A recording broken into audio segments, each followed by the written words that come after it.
this time. Can't get it, and neither could the... That's a big piece right in the middle of our lineup that, they have to game plan for. So it's a huge piece. I think everyone around the league knows how good of a hitter he is and what he brings to the table. So I'm glad that he's coming back. Is there a certain way that a team has to approach heading into the playoffs? Like, do you have to be hot? Do you have to be in a little bit of a groove? Or does it not matter because it's a completely different season once the postseason starts? Yeah, I mean, like you said, it's a different season. You want to be playing good ball when you go in, but just knowing what this team's capable of, I feel like we have, even the box scores might not look like it, at least I feel like we've been playing good baseball, and there's a lot to be excited about. But just knowing that there's a group that's kind of been there before, at least a large portion of it, you just kind of trust that the guys are going to have the right mindset going into this, and I think there's a lot to be excited about. Best of luck this weekend. Thank you, appreciate it. Cubs reliever Andrew Kittredge. Cubs Convention hotel packages are now on sale. Meet your favorite Cubs players and legends January 16th through the 18th at the Sheraton Grand Chicago. For more information, visit Cubs.com/convention. Coming up, the Manager Show next on The Score and the Southwest Airlines Cubs Radio Network. Hey Cubs fans, it's Nico Horner. Listen to every game here on the Chicago Cubs Radio Network. Change is always happening. It's part of life. And when it comes to music, change is all around us. Songs are rewritten. Classics are remixed. Bands and artists come and go. Even our taste in music changes. Here at Xfinity, we know there's still good in keeping some things the same. That's why we want to do our part with a 5-year price guarantee on our internet. It means no matter what changes, you get 5 years of the most reliable Wi-Fi with our best equipment included for a price that stays exactly the same. Surprised? Life is full of them.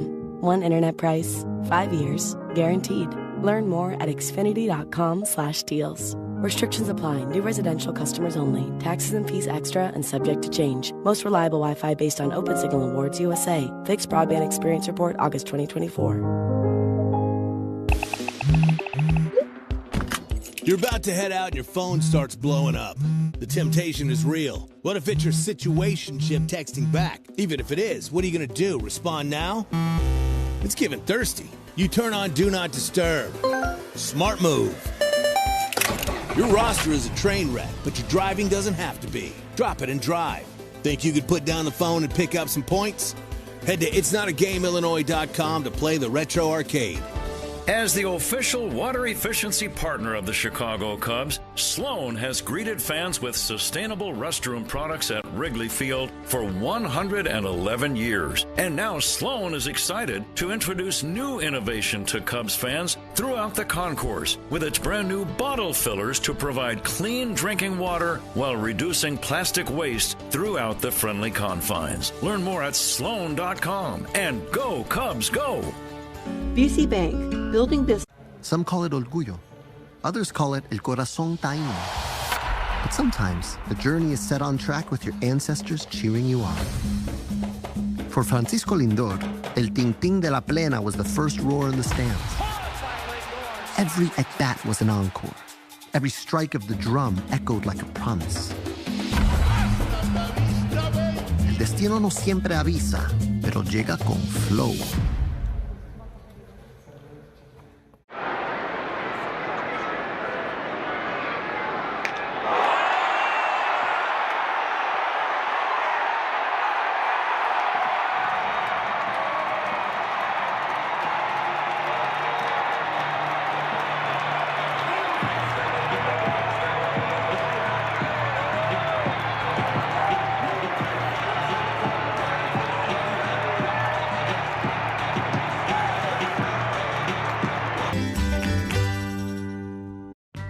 Clayton and Ellen's kids throughout the ceremonial first pitches. The spray pattern was interesting. It was creative. I like that. Yeah, this guy actually left the house today and said, you know what, honey? I'm going to bring my hamburger head to the ballpark today. Marshawn Lynch earlier this afternoon had to base it up the middle, but hurt his hand. A handful of bees right there. No idea what Scooble was thinking, and this place is rocking now. What is it that kind of got you hooked as a foodie, so to speak? My dad was really into food when I was a kid. He traveled for work and he would go to places all over Europe and stuff. He was in sales and I feel like he would come home and try and cook the things he ate overseas. And so as a kid, I was exposed to a lot of like stuff that kids aren't usually exposed to. And so I credit my dad for that.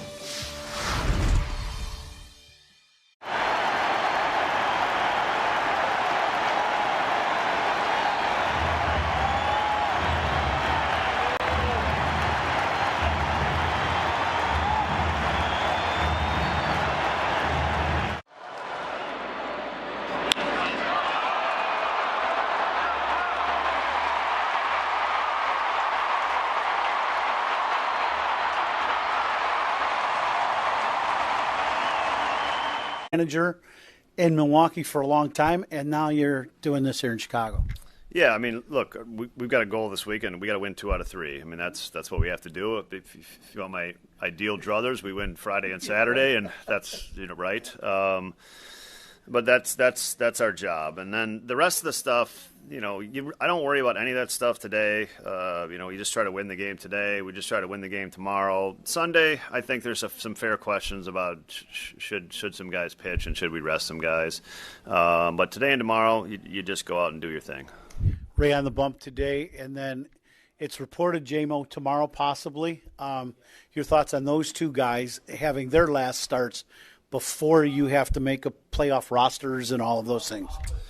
Yeah, I mean, look, the thing I think we forget about, we have, it's 162 games, and the guys got to pitch, and they got to play, and we got to finish the season, and we got 27 innings to cover this weekend. So everybody's got to contribute to that, and you got to do your part on that. And so, yeah, it's Colin's turn up today. It's JMO's turn tomorrow, and we'll go from there on Sunday to see kind of like how we can best cover the 9 innings. But that's the schedule the next couple of days, and those guys have both coming off 2 great starts. They both had great starts in Cincinnati, and hopefully we can keep that going here at home.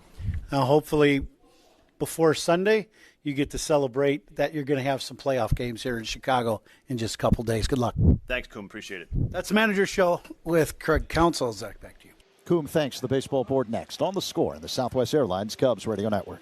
Start your mornings with Cubs Talk. Mully and Haw, mornings 5:30 to 10 on The Score. Hey, I'm ordering dinner. I was thinking burgers. Boom! I just earned a $650 bonus for opening up a checking account at Old National Bank. Sorry, what'd you say? Burgers? No, I definitely said 40-ounce dry-aged tomahawk steaks. Yep, with those little sauteed mushrooms. Earn up to a $650 bonus when you open an eligible checking account and complete qualifying activities. Visit oldnational.com/checking and get old. Member FDIC. Additional restrictions apply. Offer valid through October 31st, 2025. Cubs hosting St. Louis. Who are you banking on? Is sponsored by Busey Bank. Building business, growing wealth since 1868. I'm banking on Pete Crow Armstrong, who's got 4 home runs and 7 at-bats in his career against Miles Michaelis. The pitching matchup is sponsored by Ziegler Subaru of Kenosha. Enjoy the laid-back experience of Ziegler Subaru of Kenosha. Right-hander Colin Ray going for the Cubs, 10-7 with a 4.10 ERA. Meantime, Miles Michaelis, fellow right-hander, going for St. Louis, 8-10 with a 4.76 ERA. Now let's pause as we get set for the playing of the national anthem here. Before he was feared on the field, Ronald Acuna Jr. was chasing wins on a different kind of field. For the Acuñas, El Béisbol was a story told in fastballs and late-night rematches.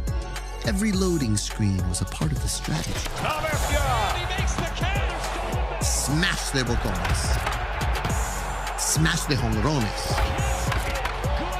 That's how La Bestia was born.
Guess who that is? Roger McDowell. Check him out. He has his uniform on upside down with the shoes on the hand, and it looks like he's walking on his hands.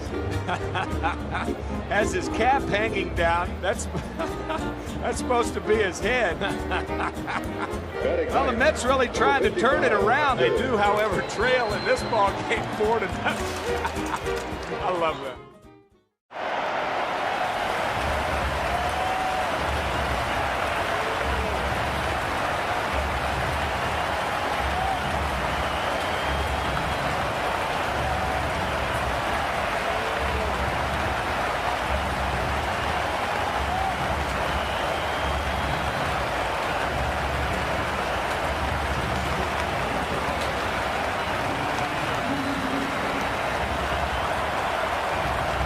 Step up to the plate like a pro with the world's largest sports book at your fingertips. Circa Sports Illinois. It's sports betting the way it should be. With high app limits, low holds, exceptional customer service, and no bet fees. Other books may charge you just to get on the field. But with Circa Sports, you can swing away with every bet. Start betting like a pro from anywhere, anytime in Illinois. Download your new bookie today at circasports.com. Must be 21 or older. Gambling problem? Call 1-800-GAMBLER. The Chef IQ Sense is a wireless cooking thermometer everyone should have. It eliminates under or overcooking your chicken, fish, or meat to achieve perfection. Order one now on chefiq.com. That's chefiq.com. Cubs fans, Pat Hughes here. Join Ron Coomer, Zach Zaidman, and me for every Cubs game on 670 The Score and the Southwest Airlines Cubs Radio Network. He drives one in the air, deep left center. Back goes Cruz. It's got a chance. Before he was feared on the field, Ronald Acuña Jr. was chasing wins on a different kind of field. For the Acuñas, El Béisbol was a story told in fastballs and late-night rematches. Every loading screen was a part of the strategy. Smash de botones. Smash de jonrones. That's how La Bestia was born.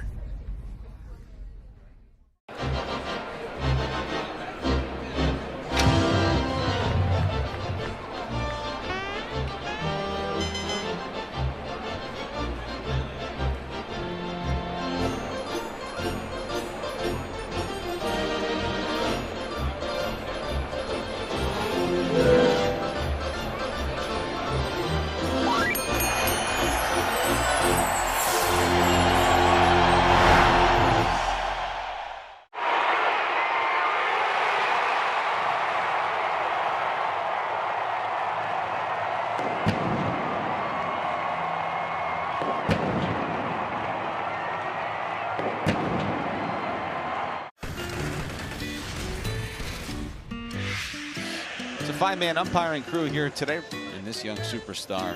And did their feet get tangled up? Yeah, so Hoppy Tritt, they got their feet tangled up before the ball came down. That goes helicoptering into the net. It's Pronto. And that ball is off the ladder. It's actually off the ladder. You never see that. A little tumble behind the mound. Hat fell off. That was awesome. I mean, you just don't see that. Talk to me. This is called a Crawford dog. Hamburger bun. Yes. 2 split top Angus beef hot dogs griddled on the skillet, on the plancha. Amazing. And then we do a bacon onion jam with Crawford Bach beer. Pick it up like a burger. Pick it up like a burger, and you just go in, man. Let's go to town. Yeah. Dude. Oh, best hot dog I've ever had. Best hot dog I've ever had. I love this, man. This is how I grew up eating hot dogs.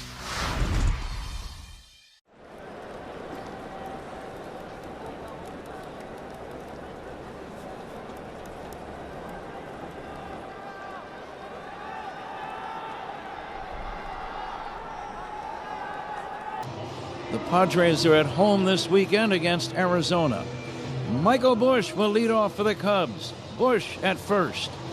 Nico Horner at second base. Ian Happ in left field. Batting fourth, returning to the lineup after about 3 weeks, Kyle Tucker. He'll be the designated hitter. Seiya Suzuki in right. Pete Crow Armstrong in center. Dansby Swanson batting seventh at shortstop. Reese McGuire catching, and Matt Shaw batting ninth at third base. We are ready to go. Big crowd, beautiful day. Cubs and Cardinals right after this on The Score and the Southwest Airlines Cubs Radio Network. Start your mornings with Cubs Talk. Mully and Haw, mornings 5:30 to 10 on The Score. Arrived. Hostiles. Repeat, we have hostiles. Mayday. Oh my God, there's hundreds of them. On October 10th, We came here from the digital world. the war for our world begins. What in God's name is that? In IMAX. This is the end for this world. No, it's not. But I can help you. Tron Ares, rated PG-13. May be inappropriate for children under 13. Only in theaters October 10th. Get tickets now. It's game time. That makes it the perfect time for a Flight by Yuengling at just 2.6 carbs, 95 calories, and packed with flavor. Flight is the next generation of light beer from the oldest brewery in America. Look for Flight wherever you buy beer. And Patrick, we got a perfect day. Sunny, warm, Wrigley, Cubs, Cardinals. Cubs need a win. They need, the magic number is 2. This is a good way to finish up the season, don't you think? It is a gorgeous day, Ron. Cubs wearing their snazzy City Connect uniforms, the powder blue shirts, red numbers on their backs, blue and white hats, white trousers, blue socks, Redbirds in their traveling gray shirts and trousers, red numbers, hats, helmets, and socks. We are ready for baseball. Lars Nootbaar will lead it off against right-hander Colin Ray. Ray looking for his 11th win. Here we go. First pitch of the day. Swung on, lifted to left. It is playable for Happ. Battling the sun, makes the catch. Ian put the glove up, Ron, to block out the sun. But he's got a lot of experience playing in the outfield at Wrigley, and he made the play. 1 down. Well, and today's going to be one of those days that with the ball gets in the air, the wind is blowing out to the middle of the diamond. So any ball hit to the outfield is going to get a lot of extra carry today. And the bright sunshine is definitely, especially to me, in the middle of the diamond, is going to be difficult. I would anticipate the center fielders and the infielders going out to short center could have a little issue.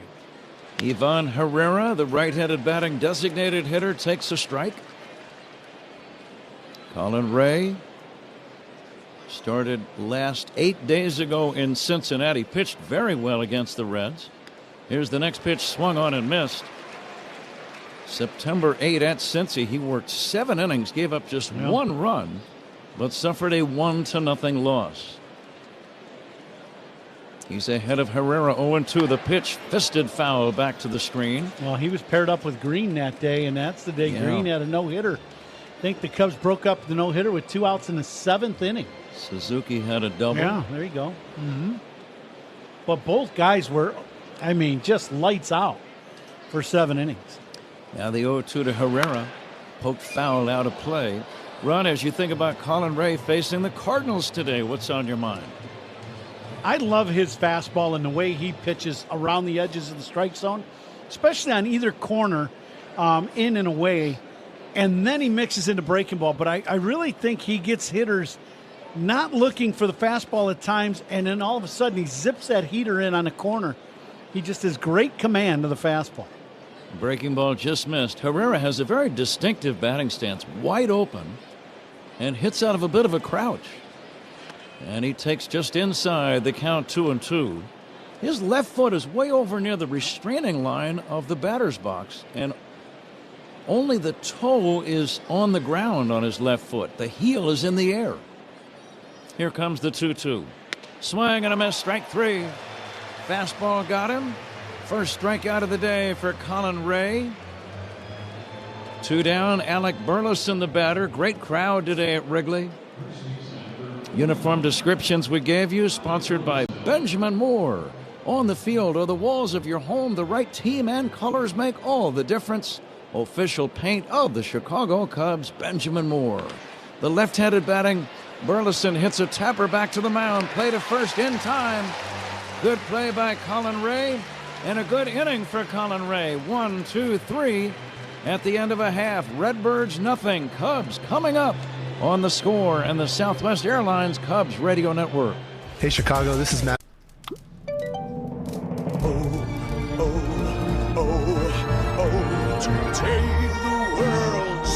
Celebra tú también con Betcris.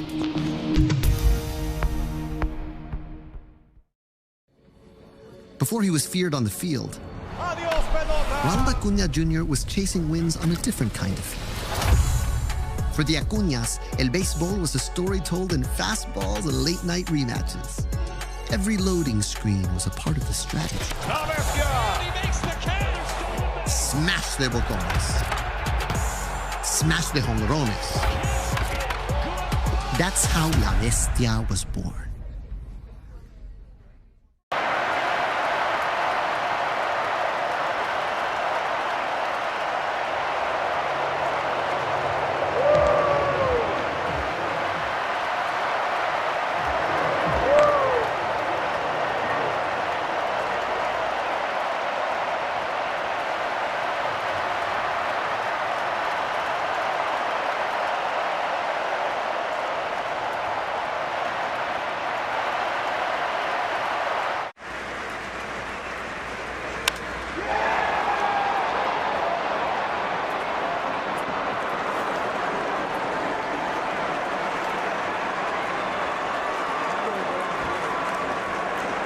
Another traffic. Domestic data roaming at 2G speed. Price guarantee applies to then current base monthly rate. Additional terms and conditions apply. Car accident? Call DNW right now. Slip and fall? Call DNW right now. Any accident at all? Call DNW Law right now. Don't hesitate. Call the 8s, 312-888-8888. Big right-hander Miles Michaelis, 6'4", 225 pounds. He's a veteran. Just had his 37th birthday back in August.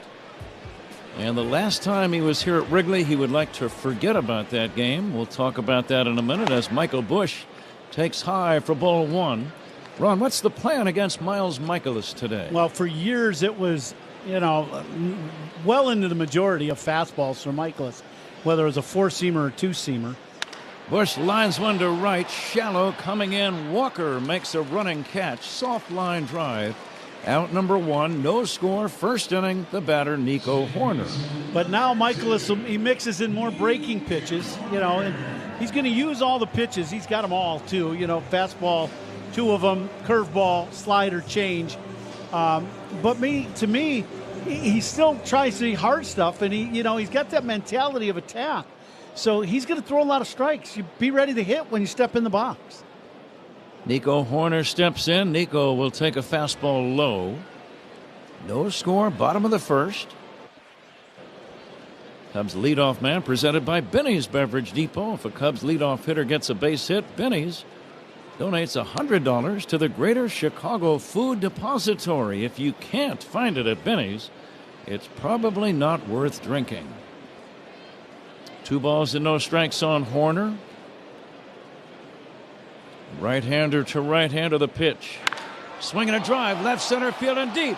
Back goes Scott. It's got a chance. Gone. Home run, Nico Hoerner. Cubs lead 1-0. Did we say it's going to be a good day to hit here at the friendly confines? Nico gets a heater, and he smashes this ball to left center field, just to the left field side of the hitting background, and this is a no-doubt blast off the bat of Nico. His 7th of the year. Cubs lead 1-0, and here is Ian Happ. Another hefty home run, sponsored by Hefty, the official trash bag of the Chicago Cubs. Hefty, strength that's anything but ordinary. I was just going to say, the last time Michaelis was here, Ron, he had a very rocky outing, to say the least. Yeah.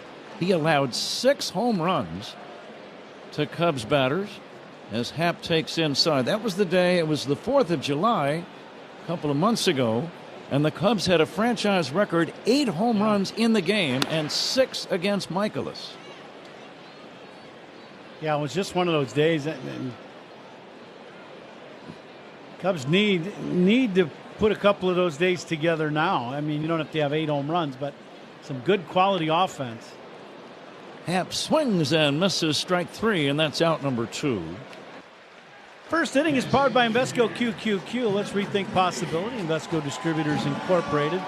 And also the speed gun is always, Pat, as you know, is powered by Xfinity. Brought to you by Xfinity.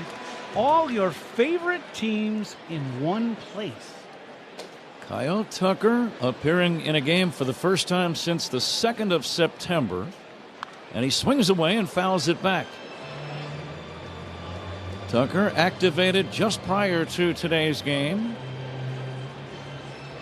22 homers for the year, 73 driven in.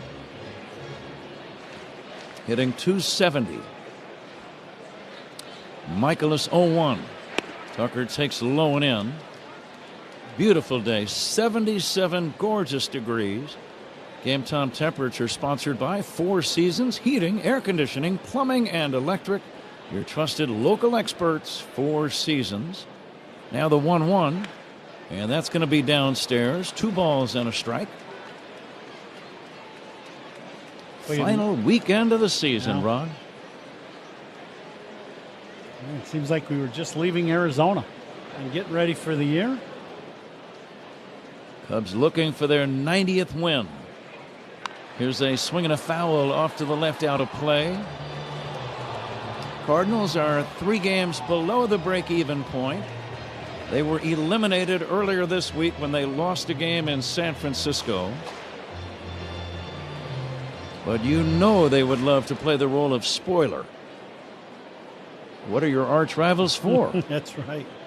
You know they're going to give the Cubs all they got for these 3 games. Tucker taps it slowly up along first. Fair ball, gloved by the first baseman Burleson. Steps on the bag to end the inning. But the Cubs take the early lead on the home run by Nico Hoerner. After 1, Cubs 1, Cardinals nothing. This is the score on the Southwest Airlines Cubs. The show is about to begin. Every pitch, every swing, every moment hits harder. And when these performers step up, the crowd loses its mind. Time to let these maestros of the diamond shine.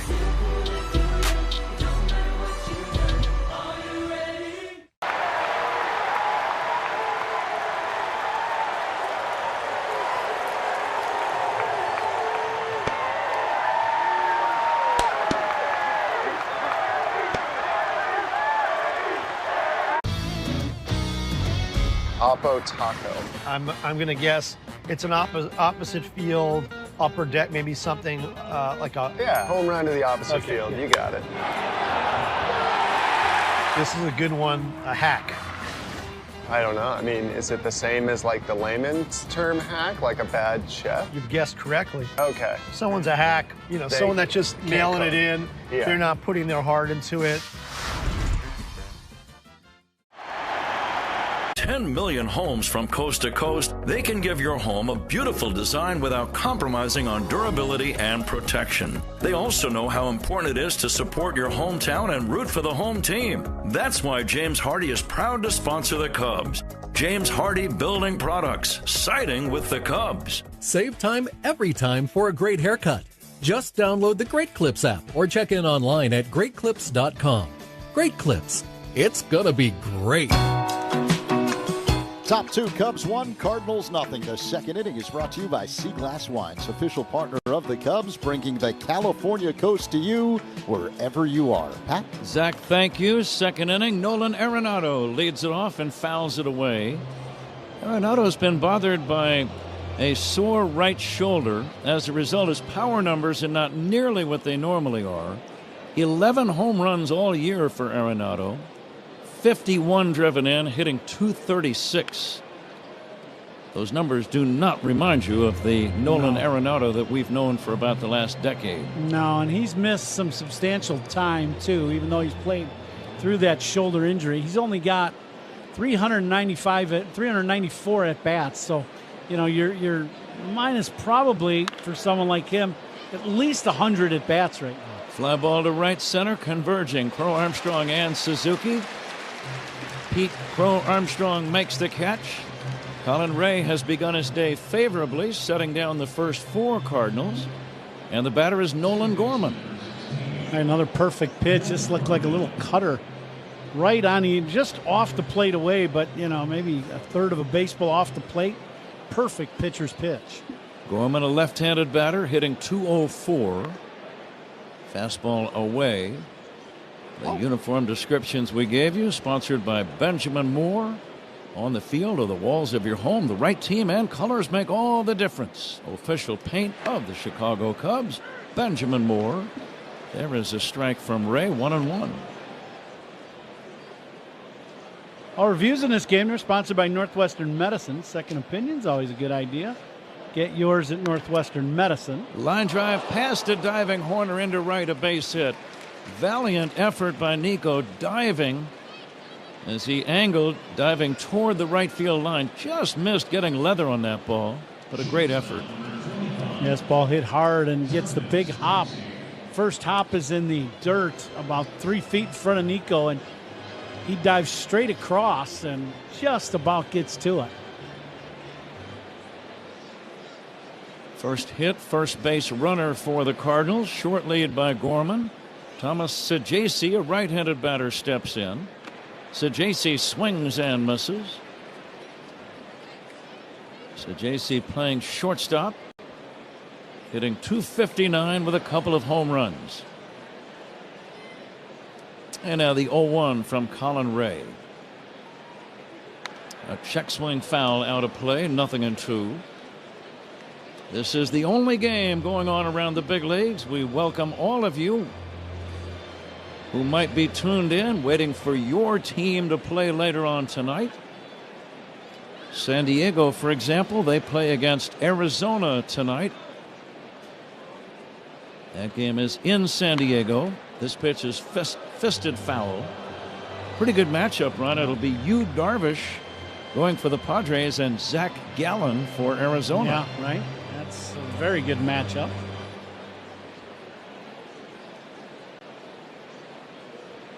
Cubs lead 1-0. A man at first with one away for the Cardinals. And now the 0-2 from Colin Ray. Saggese drives one down the line in left, curling toward foul territory and out of play.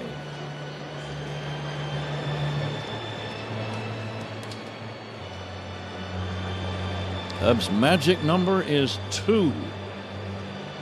Any combination of 2 Cub wins or San Diego losses, and the Cubs will be home for the opening series starting next Tuesday.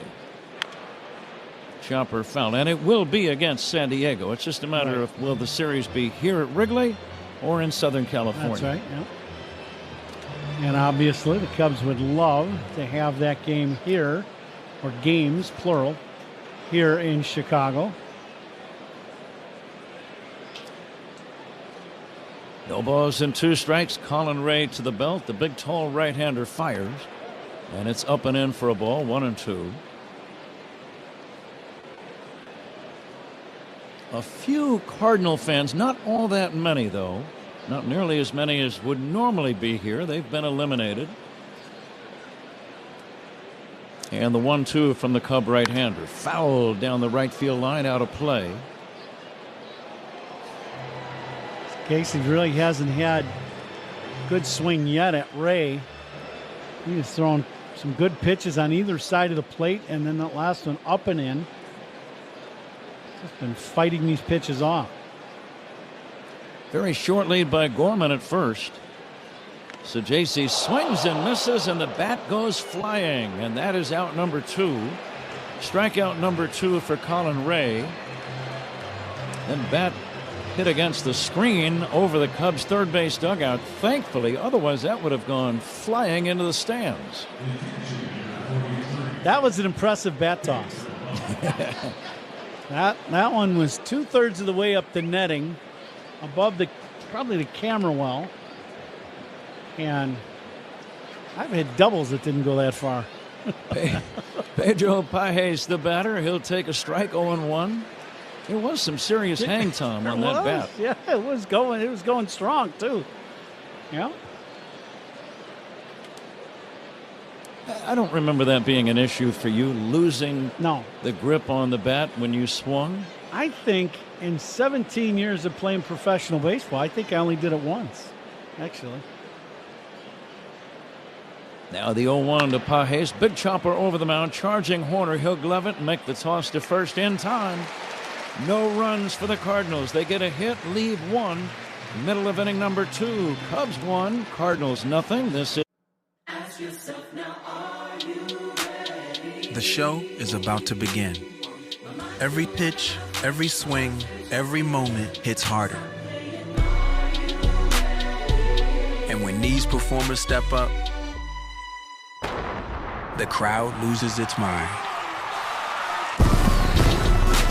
Time to let these maestros of the diamond shine.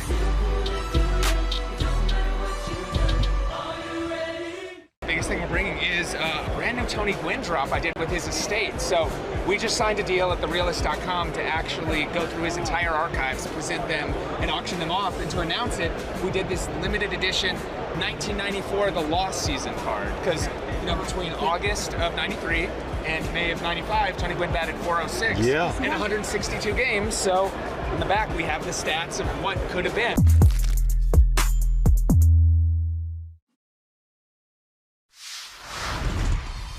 I was so inspired by what you were making that I want to do my own all-star ballpark bite, but I'm thinking we take some of that brisket that you make, and I'm going to do like a little slider. Got the pepper jack cheese, some American, get it going with some of the barbecue sauce that you have, that spicy, delicious one, and then caramelized onions. Make like a little sandwich. We cool? Sound like a plan. I think we did good. Oh, thank you, thank you. Thank you. Thanks, Chef.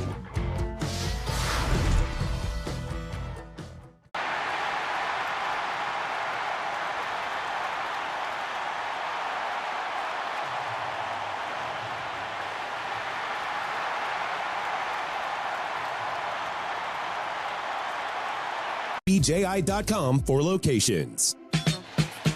Guys, tomorrow and Sunday, September 27th and 28th, the Cubs finish up the regular season against the Cardinals. Each day, up to the first 10,000 early arriving fans will receive a special edition Cubs pennant for Fan Appreciation Weekend. Be here for it. Visit Cubs.com/tickets. Pat? All right, Zach, we go to the bottom of inning number 2. Cubs lead 1-0. Seiya Suzuki fouls the pitch away. Seiya put on a good show last night with a couple of home runs against the Mets. Drove in 4. And he hits a fly ball down the left field line. Long run, Nootbaar toward the line, makes a running catch. Suzuki is retired. One away, and the batter is Pete Crow Armstrong. Two-seam fastball in on Suzuki. That one got in on him enough. He put a pretty good swing on it, but just didn't barrel that ball up. Michaelis not having a great year. He is 8-10. His ERA 4.76. But it should be noted he's pitched well lately. As Pete Crow Armstrong checks, and that's going to cost him a strike. He tried to hold up, couldn't do it. The last 5 straight games from Michaelis run, he's allowed either 1 or 2 earned runs in all 5 games. So he's kept the Cardinals in those games. Here's a ball inside. But on the 4th of July, he had a nightmare here at Wrigley, allowing 6 home runs. By the 3rd inning, he had given up 6 homers. Cubs finished with 8 that day. I did a little research. Michael Busch had a 3-homer game. I think a couple of those were against Michaelis. Pete Crow Armstrong, batting right now, had 2. And then 1 each for Seiya, Carson Kelly, and Dansby Swanson. The next offering is high. The Cubs set a franchise record that day with 8 home runs in a 9-inning game. And since they didn't bat in the 9th inning, it was really 8 homers in 8 innings. Right. Now the 2-2. Swing and a miss. A high fastball got him. 2 down. Second strikeout from Michaelis. Cubs lead 1-0, and the batter Dansby Swanson. Yeah, I guess starts out inside. Pete starts to attack it and then comes back over the middle of the plate, but it's up about shoulder high. This is game 11 between the Cubs and Cardinals for the year. As Swanson will take a strike. They have split the first 10, which is very, very common in this long and glorious history of competition between the two. Even if one team is having a particularly good year and the other team not so much, it's almost always break even at the end of the year in their head-to-head battles. Yeah, they give each other fits. They really do. They battle each other hard. Here's a high pop fly, shallow left. Sajasi, the shortstop, out, calling and making the catch, and it's a 1-2-3 inning for Michaelis. As we go to the third, Cubs 1, Cardinals nothing on the score, and the Southwest Airlines Cubs radio. Before he was feared on the field, Ronald Acuna Jr. was chasing wins on a different kind of field. For the Acuñas, El Béisbol was a story told in fastballs and late-night rematches. Every loading screen was a part of the strategy. Smash de botones. Smash de jonrones. That's how La Bestia was born. Wow. It's like an Academy Award came to life. How long do you think that took to get ready? You know, it's really not fun facing a guy with that kind of stuff, I'll just tell you that. Presented without comment. It's a raft, it's got an outboard motor, it's got a little barbecue, and it's got a hot tub. Look at that. I mean, come on. American ingenuity. That is living. What else can go wrong here? Where are the Angels in the outfield? They're everywhere.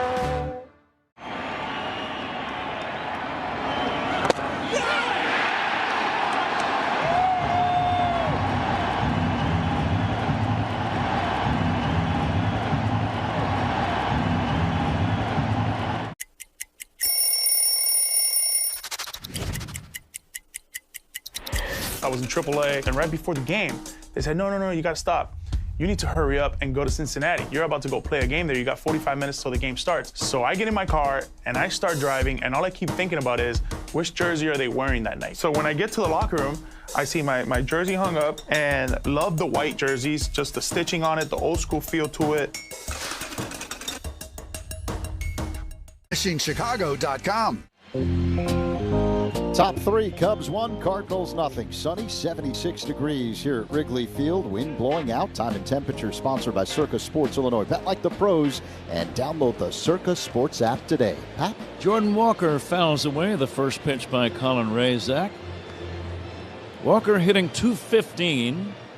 5 home runs. He's driven in 38.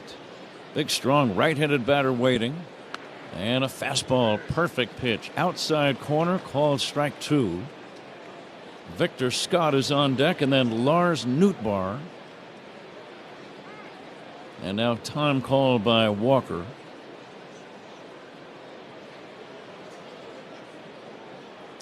Just getting started in this final weekend of the regular season.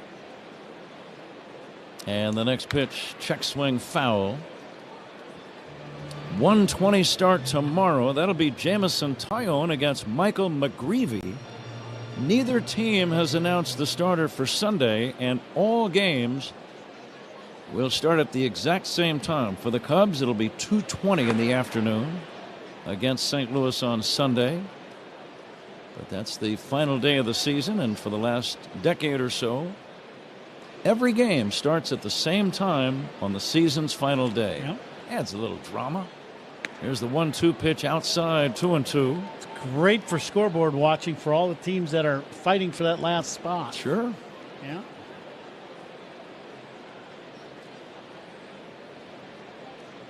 And now the 2-2. Swing and a miss, strike 3. Third strikeout for Colin Ray. He's looking at Ray's numbers earlier on. He's done a good job overall. 10 wins, 7 losses, but he's kept the Cubs in most of his starts. He has a 3-to-1 ratio of strikeouts to walks. He's giving up only 1 homer for about every 8 innings of work, which is good. Victor Scott will bunt the ball foul, and the count is 0-1. The other thing, too, is, he's trending really, really well. He had a great start in Cincinnati. And now he's off to a very nice start here against St. Louis. That matters when you're getting playoff time. Who are your hot guys? Swing and a miss. 0-2. I think it matters a lot. A lot. He qualifies. He has been throwing the ball well. You want your hot pitchers and hot hitters in there as often as possible. Here's the 0-2. Swing and a miss. Strike 3. Breaking ball got him. 4 strikeouts for Colin Ray. Cubs lead 1-0. If you're just joining us, Nico Horner belted a first inning solo home run. And now the batter is Lars Nootbaar. Strikeouts by Cubs pitchers brought to you by your Chicago and Northwest Indiana Hyundai dealer. Back-to-back punch-outs here in the third for Ray. Nootbaar flied to left to begin the game. He pokes one foul to left out of play. Cardinals were off yesterday. Nootbaar, feet close together, slightly open stance. Here comes the 0-1. Bouncing ball to first, should be routine for Bush. Underhand feed to Ray on the bag. Score at 3-1. Cardinals go 1-2-3, and at the end of 2.5, Cubs 1, St. Louis 0 on the score. And Ask yourself now, are you ready? The show is about to begin. Every pitch, every swing, every moment hits harder. And when these performers step up, the crowd loses its mind. Time to let these maestros of the diamond shine.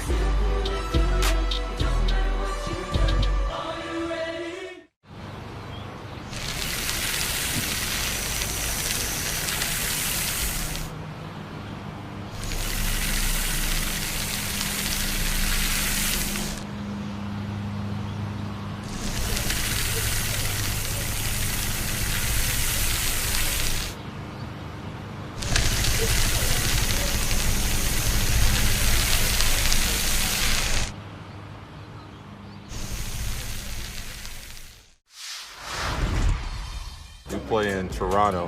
Guerrero sends over some good stuff for the guys, so when we play in Toronto, I definitely dive into that. You gotta be careful with Vladdy, bro, because a Dominican breakfast will put you to sleep, bro. ¿Cómo está sonando la comida dominicana ya? La comida dominicana ya no sé cómo está sonando, porque obviamente mi esposa me cocina. O sea, hay restaurantes, pero no voy a comer comida latina.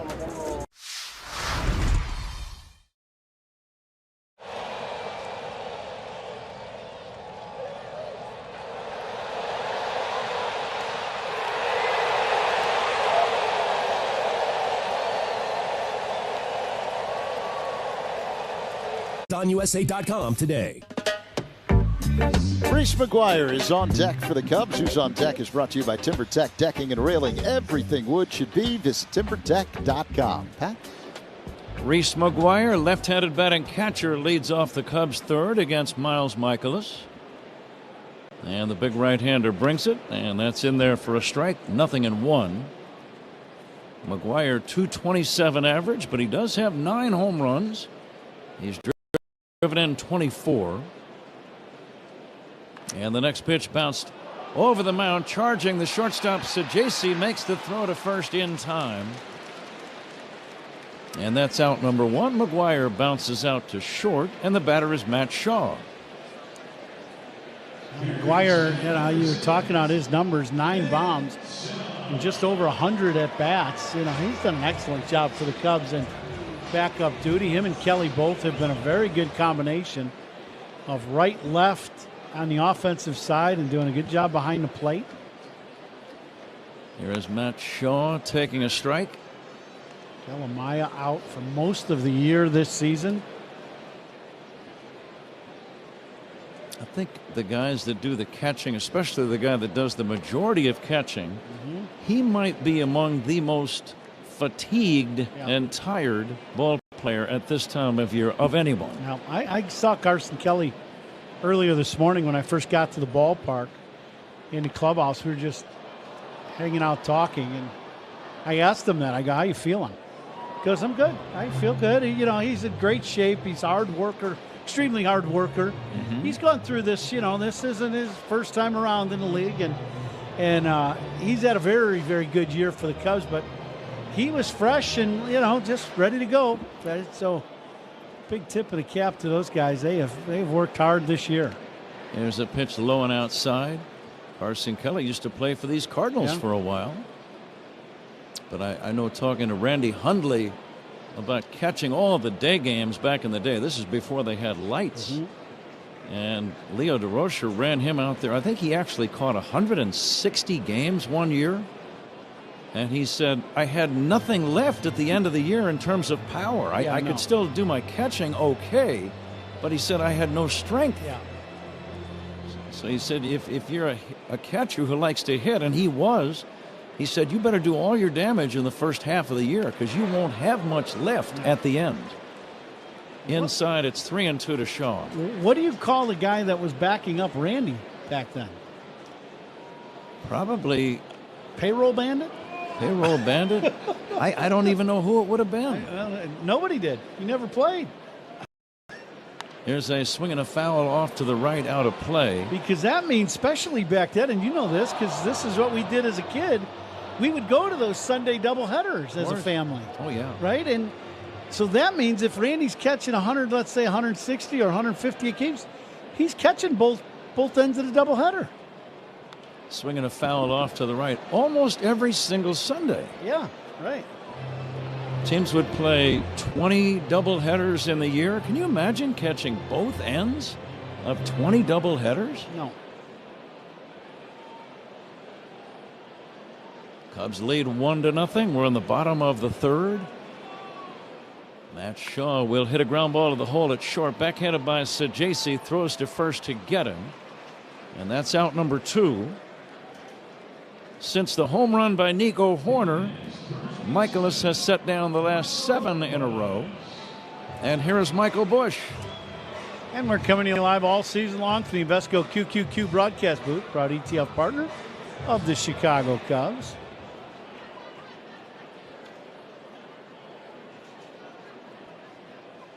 Here's the pitch on the way, and it's in there for a strike. Now, Zach Zaidman was listening to us talk about the backup catchers. Now, these would have been guys who maybe caught a few innings, but I'm pretty sure Randy made something like 160 starts or 159 starts. Gene Oliver got into 23 games that year. I knew Gino. Now, he was a good hitter. He probably appeared as a pinch hitter, batting for the pitcher in those days. And Bill Heath got into 27 games as a Cubs catcher, but I don't think they caught the entire 9 innings very often at all.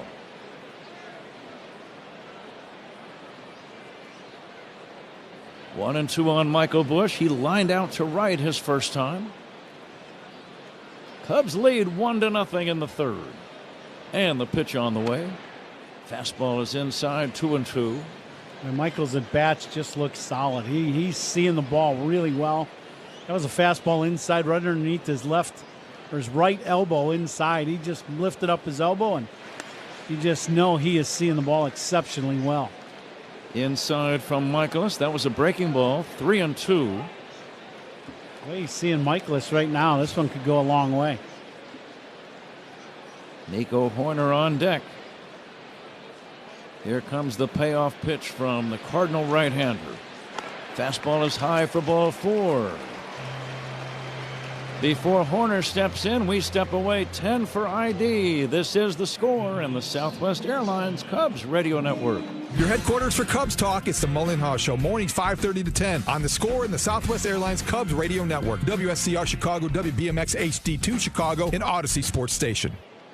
Nico Horner clobbered his 7th home run of the year in the first inning, and that is the difference so far. Nico takes the fastball strike.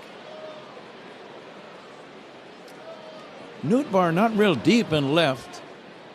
In fact, none of the 3 outfielders all that deep against Nico. Here comes the 0-1. Inside for a ball. Well, we talked about it yesterday, but how about now? Flags not blowing at all here at Wrigley Field. You just don't see that too often here at the friendly confines. Now the 1-1. Fastball strike. Top of the zone heater. Ooh. Nico thought it was a little bit high. Yeah, this one was way up. This one was a miss by Bill Miller. He didn't miss a lot. He's pretty good. balls and strikes, but that one was quite a bit high.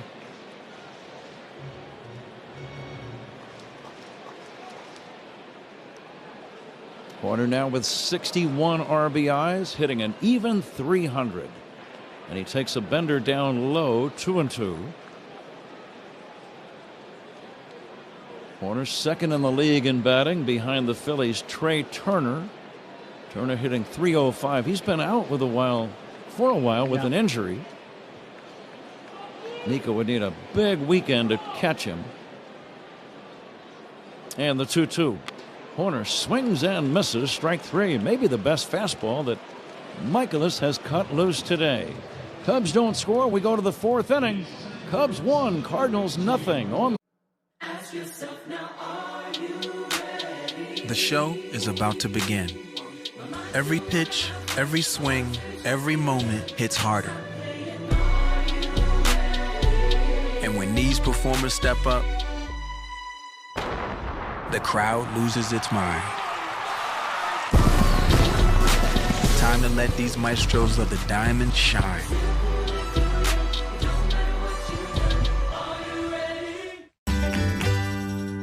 For a limited time, visit simplyhatfield.com for retail locations near you. Hatfield, better care, better pork. James Hardie Building Products knows how important your home is. That's why they're rated the #1 brand of siding in North America. James Hardie is proud to sponsor the Cubs. James Hardie Building Products, siding with the Cubs.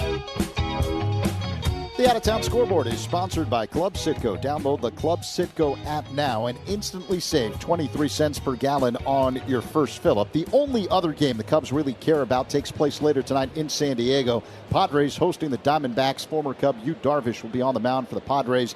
Zach Gallen, fellow right-hander, will be on the hill for the Diamondbacks. Herrera leads off this fourth inning, Zach, and takes outside. What else you got? Cubs have a magic number of 2 to clinch the top wild card spot in the National League, which would mean home field next week in the wild card round against the Padres. Now, Arizona still has a slight chance to make the postseason as that series begins, so they do have some incentive in San Diego tonight. And that would seem to work in the Cubs' favor.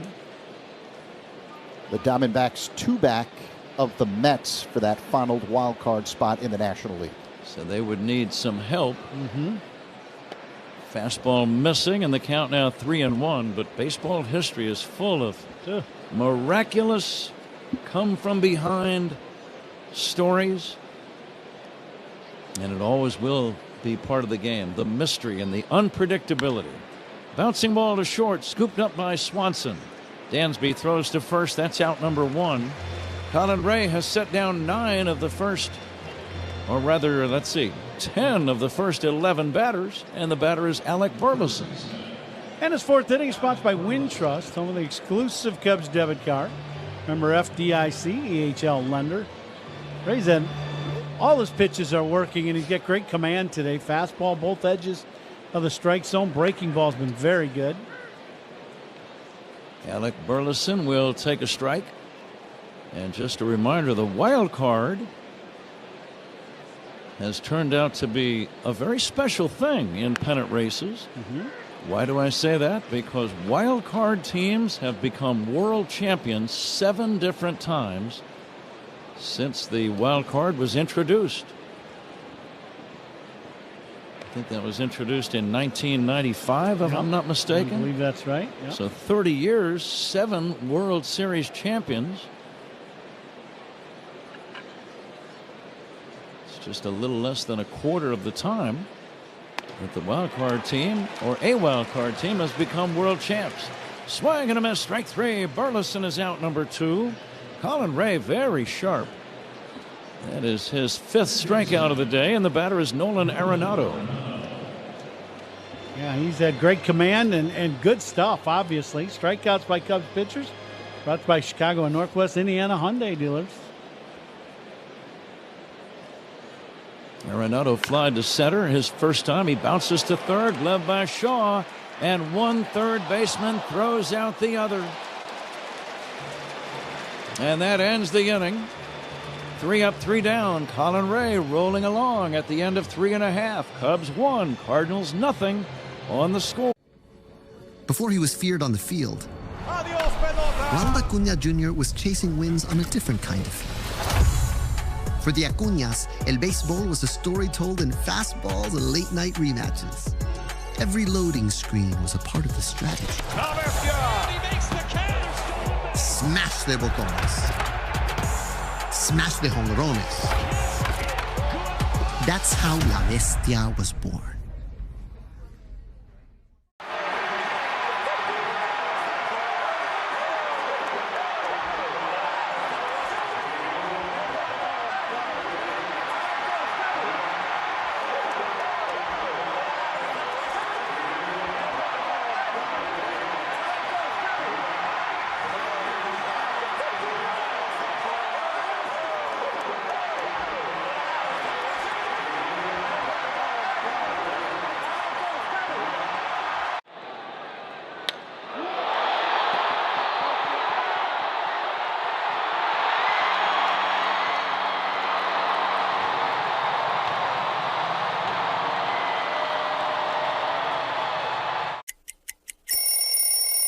Up in this fourth inning for the Cubs. Switch hitter batting left-handed, takes ball one. What else, Zach? Max Fried is the victories leader, Pat, with 19. Garrett Crochet, the strikeouts leader, 255. Outside for a ball, 2-0. And Carlos Estevez of the Royals, the saves leader, with 41. And Pat, we've got to play the Penny's Beverage Depot attendance game. Gee willikers, you're right. Here comes the 2-0. And it's in there for a strike. 2-1. Did you want to start, Zach? I think you'd think that's what it sounds like, doesn't it? Gee willikers, thanks. By the way, if you can't find it at Penny's, it's probably not worth drinking. 2-1 pitch, bounced back to the mound, fielded by Michaelis. Runs halfway to first. Underhand flip to Burleson for out number one. Okay, willikers, what do you got? I'll go 38,500.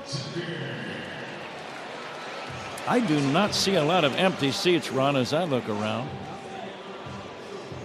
I will go 37,500. I will say 39,093. 39093. Kyle Tucker. You must have a lot of passes here today, don't you? You don't think there are quite that many? No, I just think you've got a lot of people here. I'll say yes. 1 ball and no strikes on Tucker. And a pitch to Kyle. He takes a strike, 1-1. Ron, what would be your biggest challenge if you had not played in a big league game for 24 days like Kyle Tucker? Getting your timing down at home plate, your game timing, because you're playing now with adrenaline of the game, and just trying to get that, seeing the pitch, the speed of the game. When you can do simulated games and get live pitching, but there's nothing like throwing 40,000 people in the stands and then you're facing someone with a different uniform on. You just can't simulate that. You try, you do the best you can, but, so I think timing for him right now and just getting some at-bats, and I really think having a little bit of success here. There we go. There's a line drive, base hit to center. The word success was just out of your mouth when he lined a clean single to center field. I don't care who you are in our game. If you're struggling or you've been out for a while and all of a sudden you come back and you bang out 2 or 3 hits, you're just feeling better that next day coming to the ballpark and you're ready to go then. If you're really struggling, not the injury part, I mean mentally, getting into the game. Seiya Suzuki flied to left his first time. Cubs lead 1-0. Seiya hit a couple of impressive home runs last night against the Mets, both against the starter Nolan McLean. But it was not enough as the Cubs lost 8-5. The Mets are down in Miami tonight. Breaking ball, strike 2 called.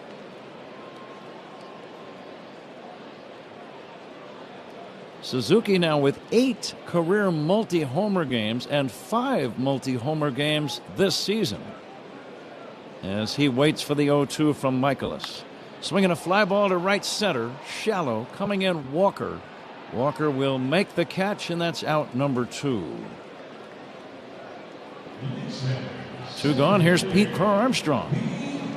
On that ball, first was hit. I thought, he might have got it, but he didn't catch it on the barrel. And with as warm as it is here right now, and there's no wind to speak of at all anywhere here at Wrigley, this should be a great day to hit here at Wrigley Field. Ball should really carry. Pete Crow-Armstrong struck out his first time. Arenado shallow at third, and the pitch fouled away. It's interesting that Arenado is shallow in on the grass, in fact, at third, well off the line. Yeah, But when's the last time you saw Pete push a bunt toward third with 2 outs and a man on base? Yeah, I don't. Ever? No, I really haven't. And then he needs to see the ball a little bit more. There you go. Takes upstairs, 1-1. I don't know if he's seen a strike yet in the first at bat or this one so far.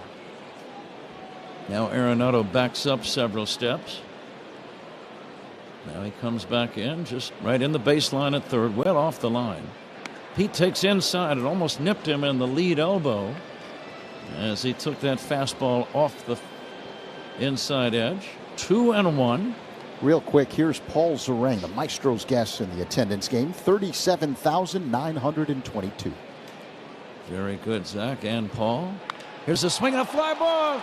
Deep right field. It's got a chance. Get out the tape measure. Long gone for Pete Crow-Armstrong. Cubs lead 3-0. Home run number 30 for Pete Crow-Armstrong. He's been stuck on that number for a little bit. And it's good that he gets that out of the way here in the first game of this final series. And what a season Pete has had, but 30 bombs for the young Pete Crow-Armstrong. Ron, he has just become the first Cub ever to have 30 doubles, 30 stolen bases, and 30 home runs in a single year. Wow. And this franchise has been around since 1876. Swinging a fly ball by Swanson. Deep center field. Back toward the wall and making the catch is Victor Scott to end the inning. But the crowd electrified by that 2-run home run by Pete Crow-Armstrong, his 30th. It comes with a man on. Cubs score twice in the inning, and at the end of 4, it's the Cubs 3 and the Cardinals nothing. And Zach will join Ron in a moment. This is The Score in the Southwest Airlines Cubs. Ask yourself now, are you ready? The show is about to begin. Every pitch, every swing, every moment hits harder. And when these performers step up, the crowd loses its mind. Time to let these maestros of the diamond shine.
It's2020.com.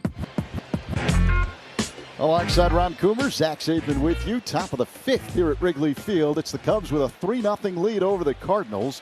Nolan Gorman at the plate for St. Louis as Colin Ray deals. It starts off Gorman with a fastball inside for ball one.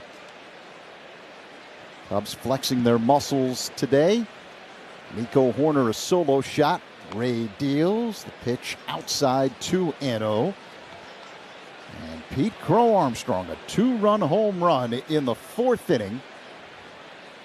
Becomes just the second Cub ever to join the 30-30 club. 30 home runs, 30 stolen bases as Gorman swings and misses at a fastball 2-1. The only other guy to do that in Cubs history, your former teammate, Sammy Sosa. Sammy did it twice, but, congratulations to Pete. As Gorman takes a curveball for a strike, 2-2. It's just such a big deal. It really is. And it's been, it's been a little while. He's been stuck on 29 for a little bit. And, I'm really glad he got that 30th today and get it out of the way for the weekend. Play the rest of the weekend and get yourself ready for the playoffs. Here's the 2-2. Gorman loops one foul out of play off to the left. They'll do it again. But you think about the 30 home run guys this season for the Cubs. Michael Busch and Pete Crow Armstrong. That's pretty good to have two of your youngest guys on your club both have 30 home runs. Here's the 2-2. Gorman swings and fouls it out of play off to the left. 2 balls and 2 strikes. Cubs up 3-0. Yeah, the future core is bright when you consider what Busch has been doing at the top of the order. Here's the delivery. A swing and a foul back by Gorman. Just getting a piece of a Ray splitter. Busch with 31 home runs. PCA with 30. Seiya Suzuki sitting at 29. Right. He had 2 home runs in last night's ball game against the Mets. That one took a piece of Billy Miller behind home plate. That's why the delay. Mully and Haw talk Cubs baseball on Chicago Sports every weekday morning from 5:30 to 10 on 670 The Score and the Odyssey app. I was on with the boys this morning. Had a great playoff conversation this morning. Always great to talk to Mike and David. Gorman fouls another one back, so 2-2 the count. What did they want to know? What didn't they want to know? We went through it all. Yeah, we talked rotation, we talked success, we talked injuries. Gorman swings and misses, strike 3 as Ray gets him with a sinking fastball off the outside, 1 away. Talked Dustin off the ledge. We had all kinds of stuff going on. Like, it's okay, every team's going through the ups and downs of this end of the season. It's funny. The first out, sponsored by Xfinity.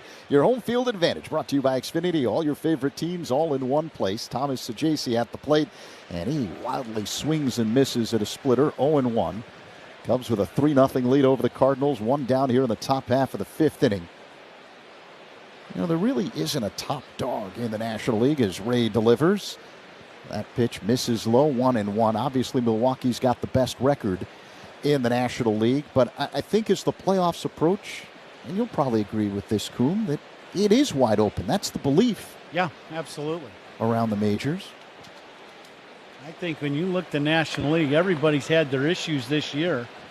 And with that being said, there will not be a 100-win team, period, this season.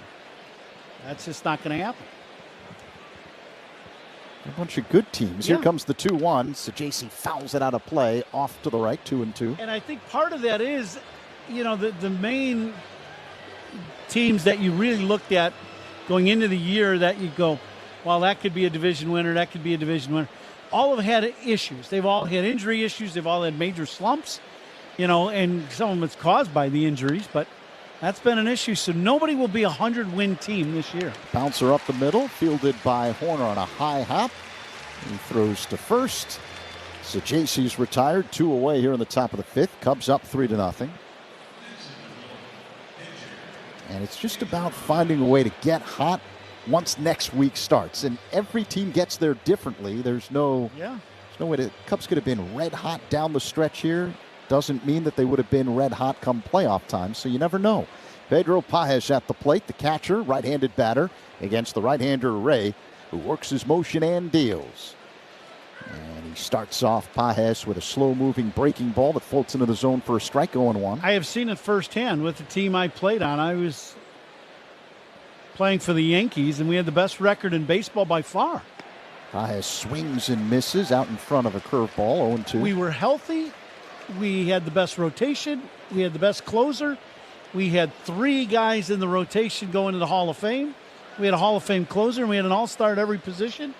And we lost to a team in the first round. And they won the World Series because they were hot, and we weren't quite swinging the way we should. The 0-2 off the outside. 1 ball and 2 strikes the count on Pages. The Angels, right? The Angels, yep. Joe Madden was the bench coach at the time for Mike Scioscia.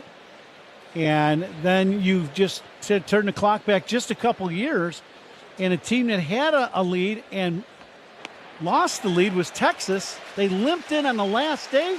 They win the World Series, so you never know. That's baseball. Pages swings and misses at a breaking ball off the outside. Strike 3. Cardinals go down in order here in the top of the 5th. Middle 5. Cubs up 3-0 on the score in the Southwest Airlines Cubs Radio Network.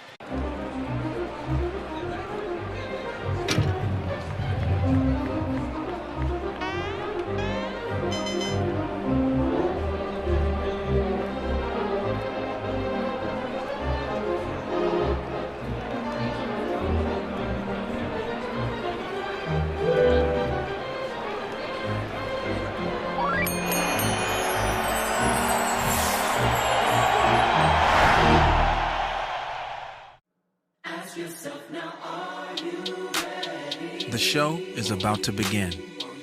Every pitch, every swing, every moment hits harder. And when these performers step up, the crowd loses its mind. Time to let these maestros of the diamond shine.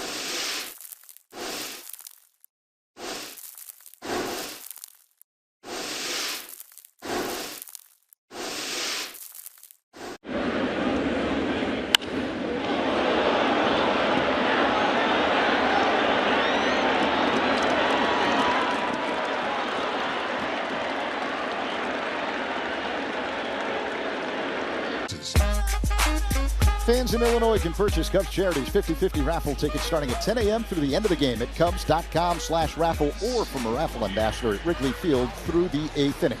Alongside Ron Coomer, Zach Zaidman with you. We're in the bottom half of the 5th inning here at Wrigley Field. Cubs with a 3-0 lead. Reese McGuire at the plate. Cardinals right-hander Miles Michaelis faces home plate, working on the first base side of the rubber. High leg kick and pitch. McGuire fouls it back, 0-1. Cubs with a couple of home runs this afternoon. Nico Horner, a blast in the first. 412 feet just to the left of dead center. And Pete Crow Armstrong, a 2-run job, his 30th of the year. That came in the 4th. Here comes the 0-1. McGuire swings and misses. A big rip at a slider, 0-2. Coming to you live all season long from the Invesco QQQ broadcast booth, proud ETF partner of the Chicago Cubs. Cubs began play with a magic number of 2 to clinch the top wild card spot in the National League. As Michaelis has the glove in front of the face. And now works his motion and deals. The 0-2. McGuire bounces one on the right side, fielded on a high hop by Burleson, the first baseman. His underhand toss to the pitcher. Michaelis covering the bag in time. McGuire's retired, 1 away. So any combination of 2 Cubs wins, 2 Padres losses, and the Cubs will have home field next week. Meaning if the Cubs hold on and win today and the Padres lose to Arizona in San Diego tonight, Cubs will clinch. Yeah, that's right. You'll have 3, possibility of 3 home games here, the best 2 of 3 here at Wrigley starting Tuesday night.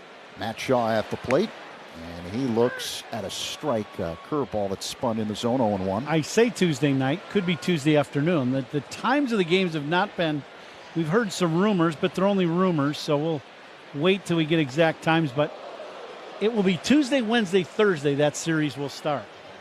Shaw has to back away from a fastball that was boring in on him. Chest high, 1-1 the count. Shaw grounded out to short his first time up. He's 0 for 1. 13 home runs on the year. Michaelis steals. And Shaw, big swing and a miss, 1-2. 95-mile-per-hour fastball near the top of the zone. All opponents' pitching changes are sponsored by Sloan, official water efficiency partner of the Chicago Cubs and leader in smart water commercial restroom solutions. Visit sloan.com. Shaw waits for the 1-2. Michaelis shakes off the catcher, Pajes. Now he agrees. Here's the pitch. Shaw swings and misses. Strike 3. Got him with a fastball. This one clocked at 96 miles per hour. 2 away. Second, we got condolence wishes go out to the family of Alice Ushana on the loss of their mom. Big Cub fans. Their family kind of spread out all over the country. All listen and have been coming to Wrigley Field for a long time. So our condolences to them. Absolutely. Michael Busch fouls the first pitch back from Michaelis. 0-1 the count. Just a gorgeous afternoon here at Wrigley Field. Not a cloud in the sky. A light wind blowing out. Temperature in the high 70s. Here comes the 0-1. Busch looks at a ball low. A changeup that missed. 1-1. Yeah, I was saying this in the last at bat, and Bushy walked, but he just looks locked in. I mean, you see him. He's taking pitches. He's not moving, flinching. He's locked in on everything Michaelis is throwing. Busch looks at a pitch outside. A changeup that missed. 2-1 the count. Busch hitting at .254 on the year. He's 0 for 1 with a walk today. 31 home runs. And the 2-1. Pop foul out of play off to the left. 2-2. 2 down, last of the 5th. Cubs up 3-0. Final regular season series.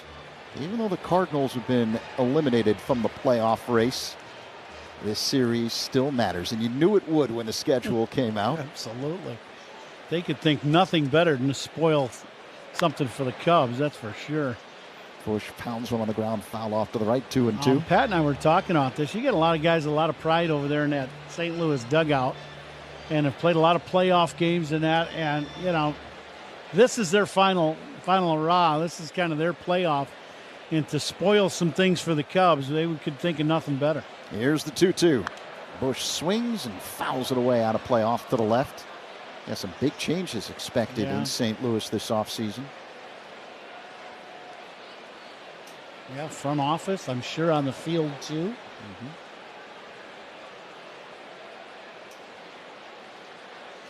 Michaelis delivers in the dirt. So Busch has worked a full count. Yeah, the Cardinals 78-81 this season.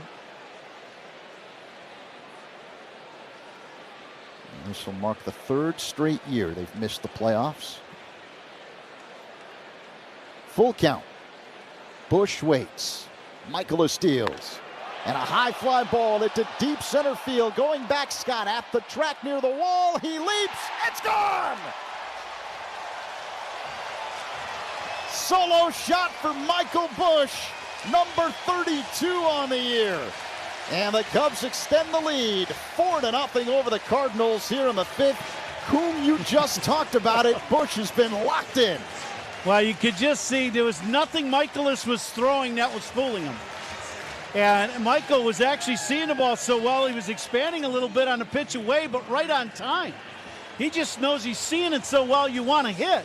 And he gets this pitch away and hits it to straightaway center field for a home run. Big swing of the bat for Bushy, and he has been some kind of hot.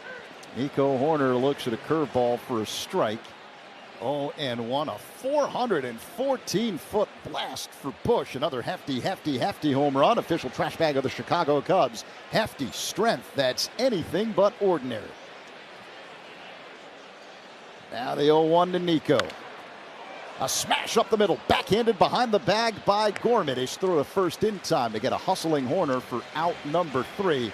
But the Cubs strike again. The long home run by Busch makes it 4-0 Cubs over the Cardinals after 5 on the Score and the Southwest Airlines Cubs Radio Network. Hall of Famer Pat Hughes and Ron Coomer bring you all the action on the Chicago Cubs radio network. Over 25 years ago, Ask yourself now, are you ready? The show is about to begin. Every pitch, every swing, every moment hits harder. And when these performers step up, the crowd loses its mind. Time to let these maestros of the diamond shine.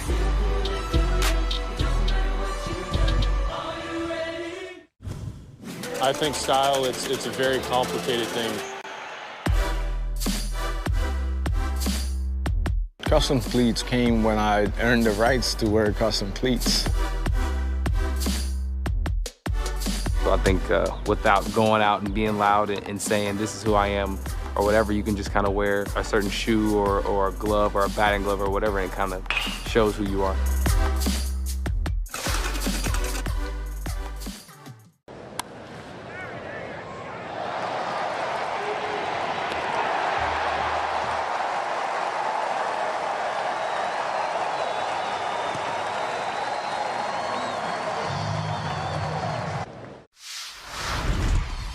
What is it that kind of got you hooked as a foodie, so to speak? My dad was really into food when I was a kid. He traveled for work and he would go to Southwest.com/RR terms. The clearance event is going on now at American Sale. Save up to 70% on pools, patio sets, and more. The clearance event, only at American Sale. Bring the fun home.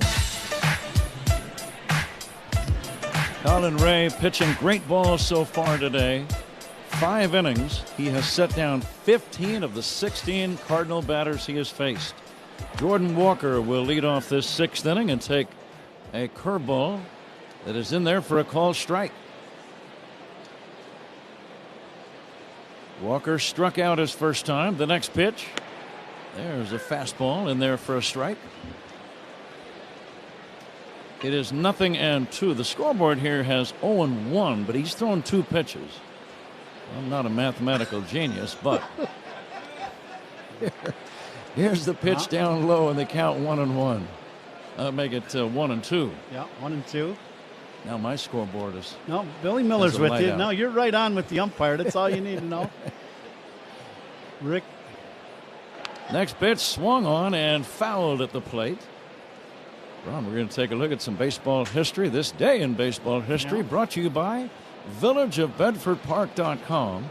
Now's the time to make history for your business in Bedford Park. 1989 on this date, the Cubs clinched the National League East title. There's a ball outside. That was a win up in Montreal. Cubs finished that year with a record of 93-69 under the National League Manager of the Year, Don Zimmer. Mitch Williams struck out Mike Fitzgerald. Line drive up the middle, short hop by Nico. Good play, throws to first to get him. Nico may have caught that ball on the fly, according to second base umpire Ben May, and I think that is the call. So line out to second, but it's a good policy for an infielder. If you're not sure, you might as well go ahead and throw to first. Don't wait around for the umpire to say catch or trap. Well, Ben May, the second base umpire, is kind of behind Nico and off to the left field side of him. And the crowd gets so loud on the field sometimes you can't hear the umpires. So it is a good policy to just continue on and make the play. Here's a drive towards center right there. Pete Crow Armstrong, he's got it. 2 down, 6th inning. Cubs lead 3-0. Colin Ray just rolling right along.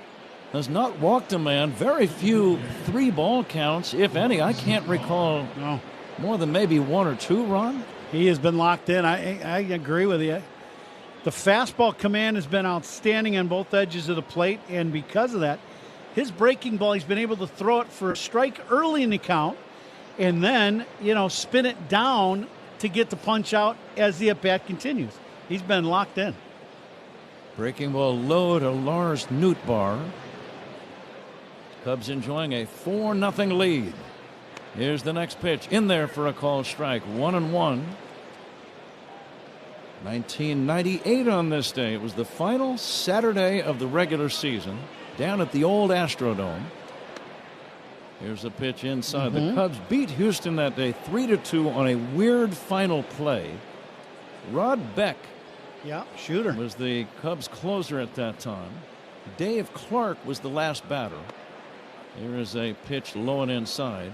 And if you can picture this, Ron, after lunging at Dave Clark, who hit a little chopper up along the first baseline, Rod Beck then threw the ball to first and hit Clark in the back, and the ball bounced down the right field line as the tying run, apparent tying run, scored from second base on the play.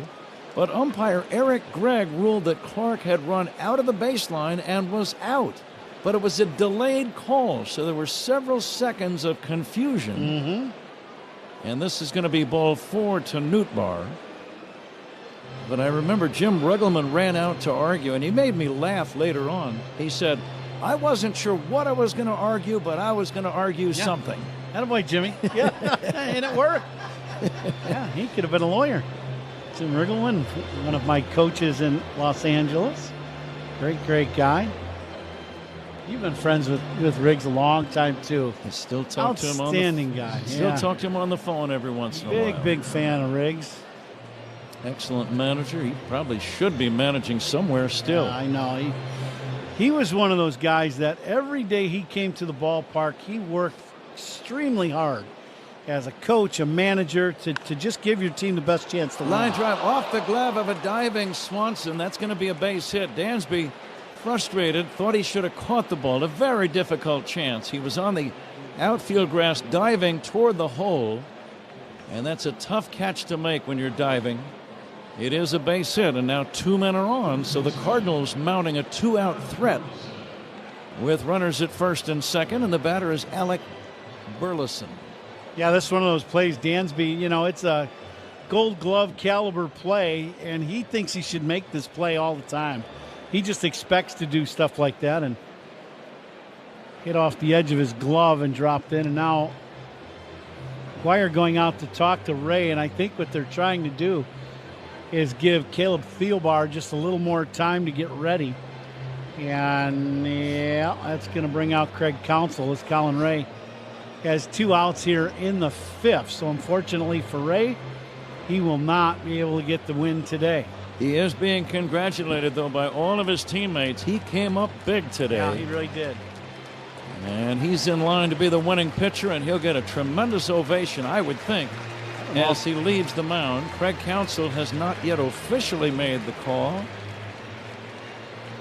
But let's see if he is going to make the change. The home plate umpire, Bill Miller, goes out to say, Craig, either make the change or let's play ball. And it is going to be a change. So Ray will walk to the dugout, and here comes a very well-deserved ovation for Colin Ray. He's leaving the game, not giving up a run with only 2 hits through 4 2/3. Another great performance by Ray. Before he was feared on the field, Ronald Acuna Jr. was chasing wins on a different kind of field. For the Acuñas, el béisbol was a story told in fastballs and late-night rematches. Every loading screen was a part of the strategy. Smash de botones. Smash de jonrones. That's how La Bestia was born.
Inning sponsored by Flight by Yuengling, the next generation of light beer. Cubs with Couple long ones today, couple key ones too. Home run by Nico Hoerner, the 30th home run of the season for Pete Armstrong, and number 32 for Michael Busch. But the key right now, Caleb Thielbar, Patrick, as he's entering the ballgame. And it's a dangerous spot. You're looking at the number 3 hitter, Alec Burleson, one of the best hitters of the year for the Cardinals, hitting .293. 2 outs, 2 on. Cubs lead 4-0. First pitch outside, ball 1. Burleson grounded out and struck out. Both of those, of course, against Colin Ray.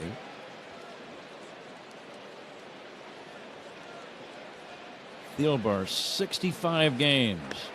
So he's had a busy year and a good year. 2.22 ERA, just misses outside, and the count now 2-0. 66 appearances, 56 2/3 innings, and a 2.22. That's exactly right, Pat. The 2-0, that's going to be low. You can tell he's concerned about keeping the ball down. Yeah, down and away from Burleson. He does not want to get anything inner half that he's going to be able to hook. Let's see if he can come back now. 3-0 on Burleson. And the pitch, ball 4. He walks him on 4 straight. So the Cardinals, after 2 are out and nobody on, have loaded the bags on 2 walks and an infield single.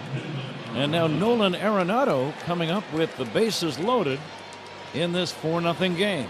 Yeah, it's a dangerous spot now. Arenado, big time pop in his bat. It seemed to me, we talked about his shoulder issue, but his shoulder, I believe, is healthy now. And so you got to watch. He's got big time pop. Arenado will take a strike, 0-1. Arenado against Ray, flied to center and grounded to third. Outfield pretty much straight away and deep against Arenado. Here comes the 0-1. Strike 2 call.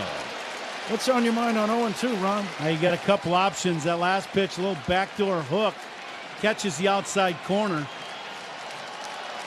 I like the fastball. I like Thielbar, either that or bounce the slider down and in. The next pitch popped up foul and out of play. It was a bender, still 0-2.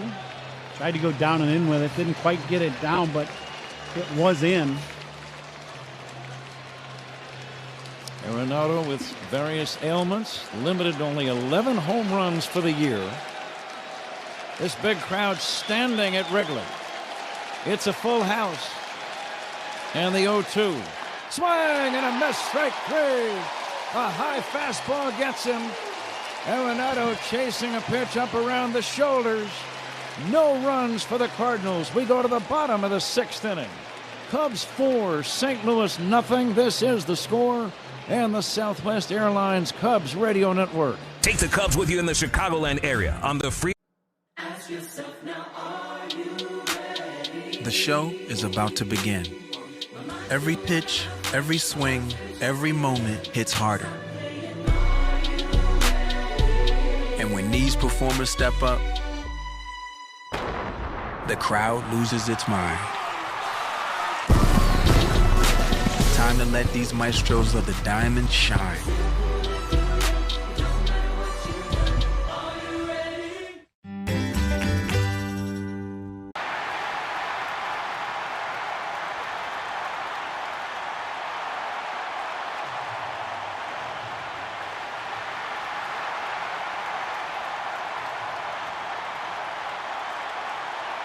Ian Happ is on deck for the Cubs. Who's on deck is brought to you by TimberTech Decking and Railing. Everything wood should be. Visit TimberTech.com.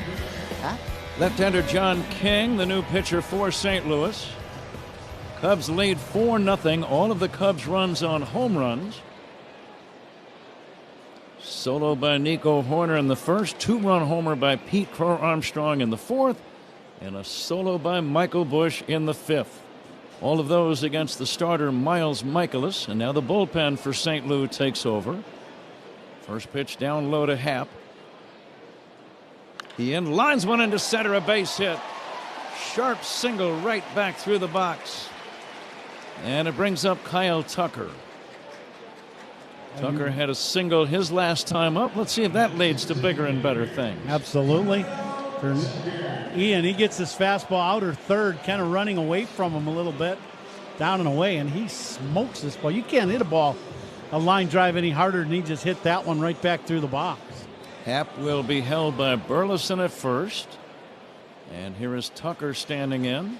I'm kind of glad, Pat, that Tucker's going to see some left-handed pitching here in this series a little bit, just to get a look, at guys throwing from the left side after missing 24 ball games. He grounded out his first time and then singled into center. Both of those against Michaelis. Now facing the southpaw. 1 ball and no strike. Short lead by Happ. Sidearm delivery sinks low and inside. 2-0. This is such a classic rivalry the Cubs and Cardinals have. You never really feel secure, primarily because comebacks are very common in the history of this series. If you jump out ahead, you can better bet that the other team is going to make a run at you at some point before the game is over.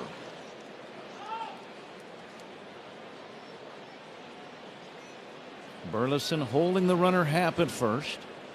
3-0. Let's see if Tucker has the green light. He does take a strike.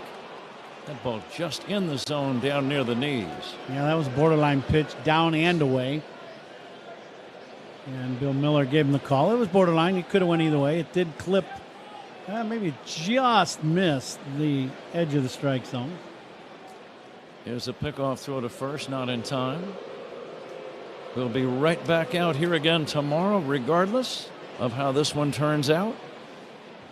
Jamison Tyone against Michael McGreevy. That's tomorrow at 1:20, and then a 2:20 series and season finale on Sunday. Fastball strike. 3-2. Let's keep an eye on the runner Happ. You're leading by 4. Do you turn him loose here? I'm going to guess they are not going to cut him loose. I think the reason is they're just going to let Kyle Tucker hit. No distractions, just you go up and hit. Payoff pitch. Swinging a high fly ball to center. Pretty well hit. Scott back to the warning track with room. Makes the catch. Tagging and going to second is Ian Happ. Good base running. Happ moving up from first to second. Scott caught the ball maybe 2 feet from the ivy, just to the left of dead center. And that's good thinking and good base running by Ian Happ. Yeah, the thing that, made Happ decide to definitely take the risk and go to second is this ball's hit and Scott is not behind the ball. He's still drifting back towards the ivy to catch it, so he still takes a step backwards before he can throw to second base, and because of that, Ian took off for second. So now a man in scoring position with 1 away. Tucker got a good piece of that ball. He just really missed did. A home run. That's a great sign for the Cubs. That's 2 balls he's hit right on the barrel. Suzuki chops one toward third. That's going to be foul. 0-2 on Seiya. He has flied to left and flied to right. Cubs leading 4-0 here in the bottom of inning number 6.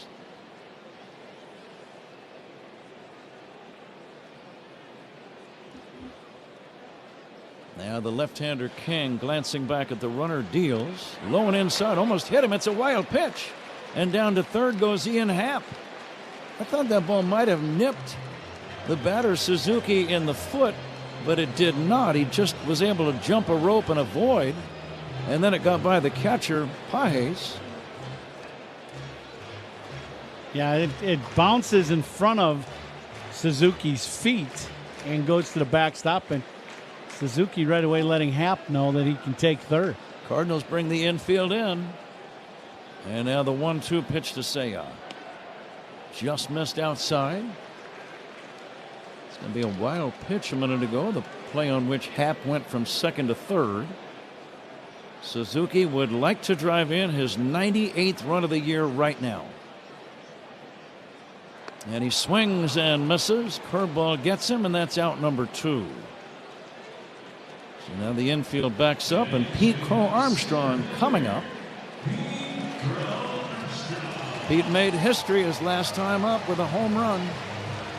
First Cub ever with 30 or more in each of the following categories: homers, doubles, and stolen bases in a single year. It's quite a combo. Unbelievable. He gets jammed and fouls it away, left side. Think of all the guys that have put on a Cubs uniform in all these years since the 1800s, and 30, 30, and 30? Is that what it is? Think how hard it is to achieve just one of those three. Right, absolutely. Here's the 0-1. He's going to bunt, or at least he showed bunt and took it outside. 1-1. There's no rule that says you can't lay down a bunt on a 2-out situation. Yeah, with a man at third, you're looking to bunt. What he's reading is Arenado playing so far over towards short that if you bunt this ball down the third base line, it would be a base hit. Because just the angles of where Arenado's coming from, it's almost impossible to get something on the throw going to first with Pete's speed. You experienced that play a few hundred times probably. You know, the infield is all about the angles that you take and where you're positioned on the field. And if you draw a line to home plate from Arenado from, let's say, his left foot, if you bunt that ball in that triangle, he's really got to bust it hard going towards the line to field the bunt. It's a tough play. 3-1 pitch, swinging a foul back by Pete Crow Armstrong. Now Arenado will back up and play deep at third and well off the line. Ian Happ, the runner at third, in foul territory. King working from the stretch. Cubs trying to add to their 4-0 lead right now with 2 outs in the 6th inning. And the payoff. Swinging a chopper foul. Pete hangs in there against lefties. He's had some really good at-bats, including home runs against southpaws. You don't see that front shoulder bail out.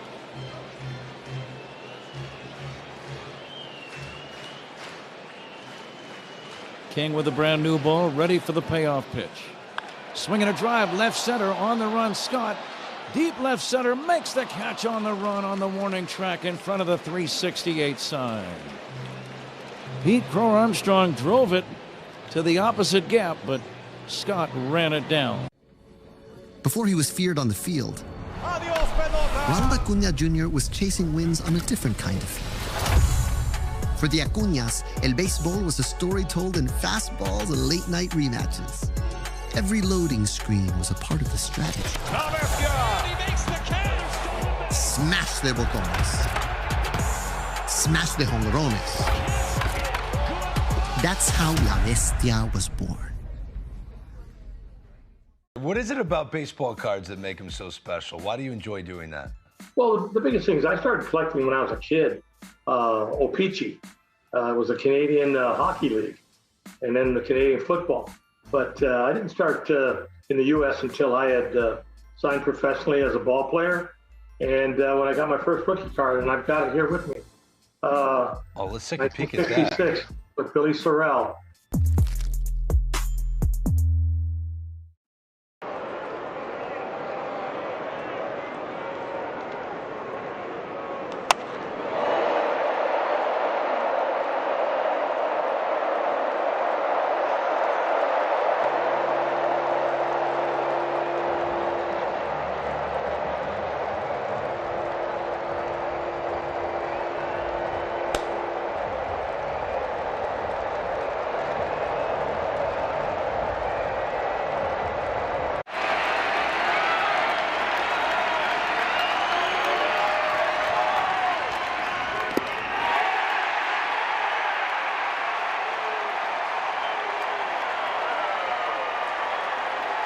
Any accident at all, call D&W Law right now. Don't hesitate. Call the 8s, 312-888-8888. Caleb Thielbar got the final out, remember, in the 6th inning. He will begin the 7th now, working on Nolan Gorman. Lefty against lefty. Gorman takes off the inside corner. This date in baseball history. Sammy Sosa hit home run number 66 in 1998. Here's a swing and a foul back. 1974. A fan must have made a great catch right down below us. We couldn't see it, but the reaction of the fans tells us it was something special. It was coming in hot, too. That was not just a nice little soft line drive. It was a bullet. Yeah. 1 ball and 1 strike on Nolan Gorman.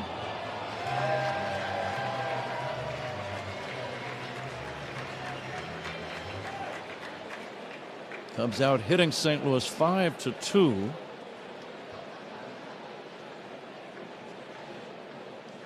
Now lefty to lefty, the 1-1 pitch. Line down the right field line. That's going to be a base hit. Extra bases, in fact. Suzuki chases it down. Gorman motoring into second with a standing double. Cardinals have a man in scoring position with nobody out here in the 7th inning. That is the first time in the game they've had a leadoff batter reach base to start the inning. And that's going to bring out Craig Counsell, and that's going to be the end of the day for Caleb Thielbar. Thomas J.C. due up. Thielbar will leave. Pitching changes by the Cubs. Always are brought to you by James Hardy Building Products, siding with the Cubs. Pitching changes by the opposition. Brought to you by Sloan, the official water efficiency partner of the Cubs and leader in smart water and commercial. Ask yourself now, are you ready? The show is about to begin. Every pitch, every swing, every moment hits harder. And when these performers step up, the crowd loses its mind. Time to let these maestros of the diamond shine.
WBMX HD2 Chicago, an Odyssey Sports station.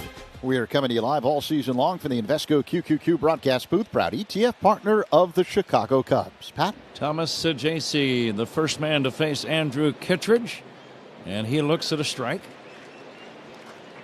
Gorman at second, nobody out. Cubs leading 4-0. Trying to reduce their magic number down to 1 to clinch the top wild card spot. Liner to center, a base hit. Stopping at third on the play, Gorman. Sajaci a sharp single. And the Cardinals now have men at first and third and nobody out as they start to make some noise. You knew this game was, unless the Cubs come in and really pound the ball and get a big gap between them run-wise. And this is just going to be that series. You knew that. The Cardinals, they have nothing better than to do that, and I don't blame them. I've always felt the same way when you were playing against your rival. Really use a ground ball double play or probably a strikeout more so than anything else. Pedro Pajes, the batter. Right-handed batting catcher. Kittredge deals, fastball missing. Naturally, the middle infielders playing back, trying to get a ground ball that they can turn into a twin killing. Shaw backs up, plays a little deeper now at third. Bush holding the runner at first. Here's the pitch, fouled away, 1-1.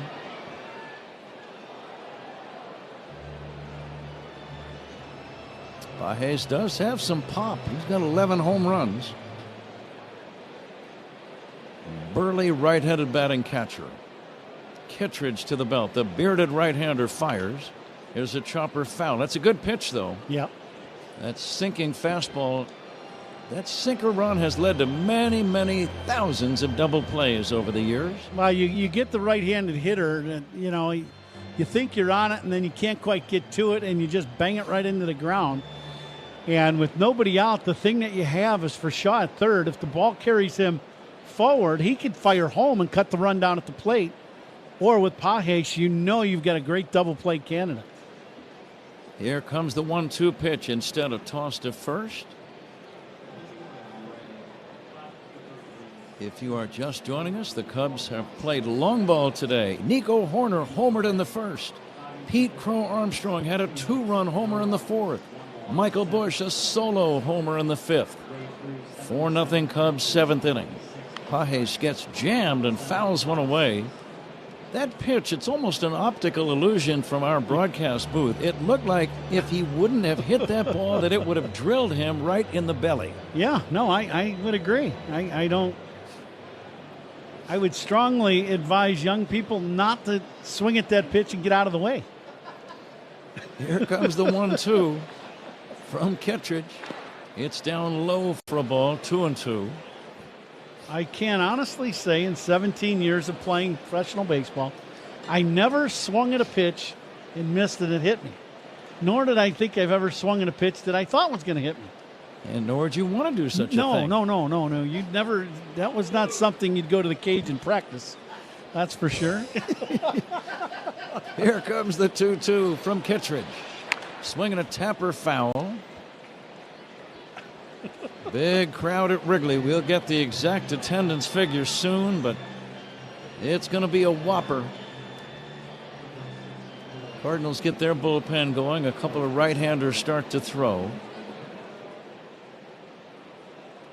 Ryan Fernandez is one of them. The 2-2. Swing and a miss. Strike 3. Kittredge strikes out Pages. That's a big first out. One away. Jordan Walker, the batter. Cubs still lead 4-0. Sharp breaking ball. Yeah, and perfect location. This ball starts out outer third, and instead of sweeping across the zone, it has good downward tilt and stays on that outside corner but goes down. And Pages swings right over the top of it. Walker has struck out and lined out in the game. Right-hander to right-hander. Pickoff throw to first, not in time. Colin Ray, the Cubs starter, still the pitcher of record on the positive side. What a job he did today.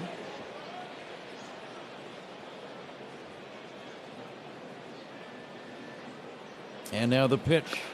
Fastball just inside at the knees.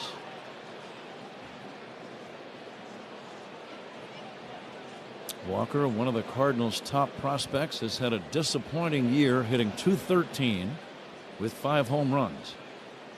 The 1-0, ground ball sharply into left field, a base hit. Cardinals get on the board. Scoring on the play is Gorman.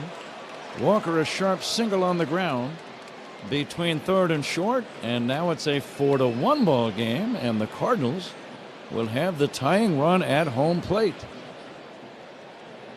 That's a little slider. That ball's down too, and Walker just hooks it enough to keep it away from Dansby. It's short and in the hole between short and third for the base knock and an RBI single.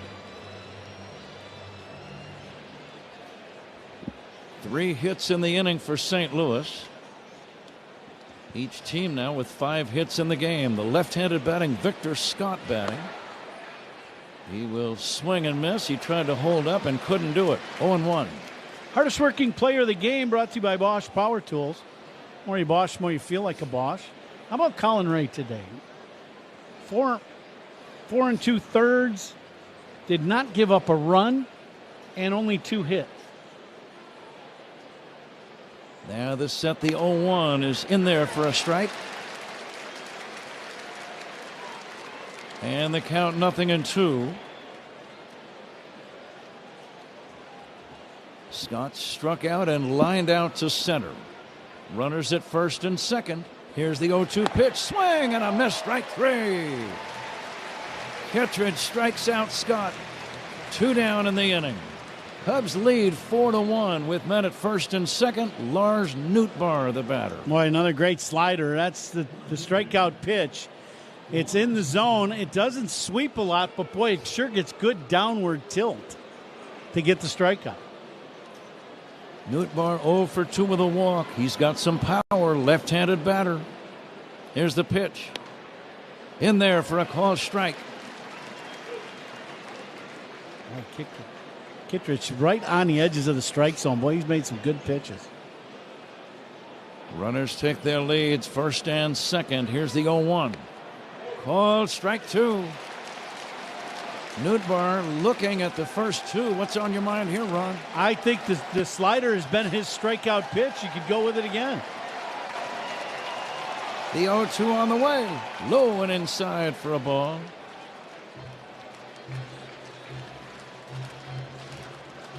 Sajasi, the runner, at second. Walker at first. Nootbaar, the left-handed batter, waiting for the 1-2 from Andrew Kittredge. Here it comes. Swing and a miss. Strike 3. Kittredge strikes out both Scott and Nootbaar. In fact, he struck out Pages also. So he gets out of it. The Cardinals get 1 run and leave 2. We go to the bottom of the 7th inning. It's the Cubs 4 and the Cardinals 1. This is the score on the Southwest Airlines Cubs Radio Network. I love it here. And what a day for a ball game. Yeah. Tony Fitzpatrick, this is for you. All right, Cubs fans, let me hear you. A 1, a 2, a 3. Take me out to the ball game. Take me out with the crowd. Buy me some peanuts and Cracker Jack. I don't care if I ever get back, 'cause it's root for the... If they don't win, it's a shame. For it's 1, 2, 3 strikes, you're out at the old ball game. See it, the playoffs! Yeah! Cub fans, Nico Horner here. Pat and Ron call every game on the Chicago Cubs Radio Network. From the first pitch to extra innings, Sea Glass is your invitation to relax and recharge.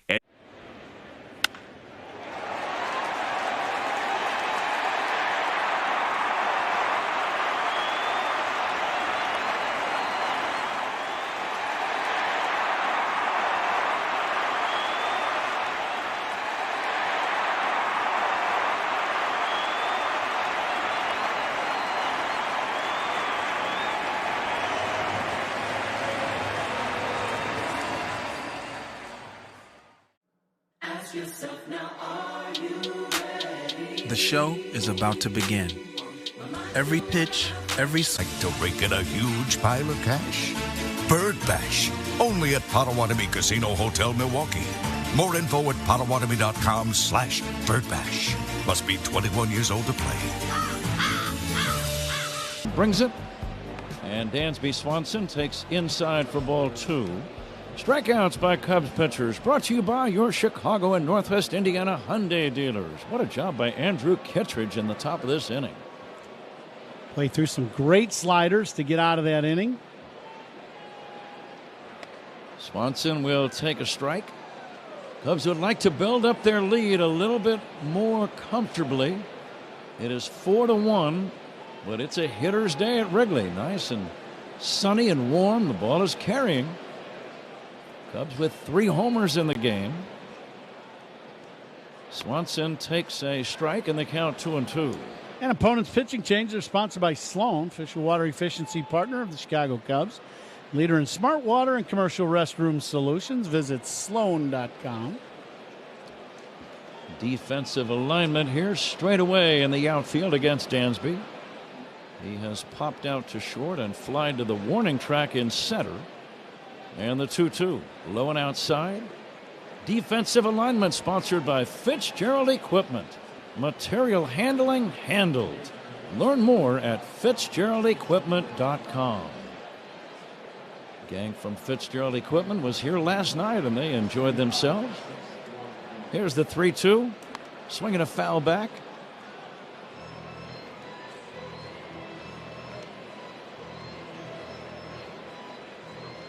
Cubs trying to reduce their magic number down to 1 to clinch the top wild card spot and thereby becoming the home team for the entire best-of-3 series against San Diego that starts next Tuesday.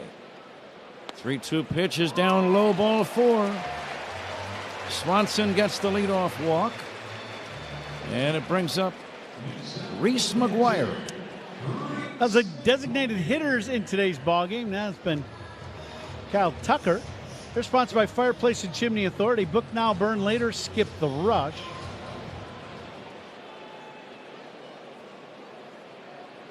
McGuire has grounded out twice. Arenado shallow at third, anticipating a bunt.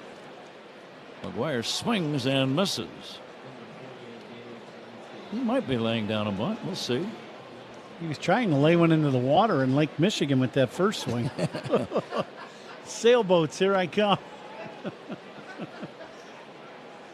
McGuire does have some power. Yeah, 9 home runs in limited duty.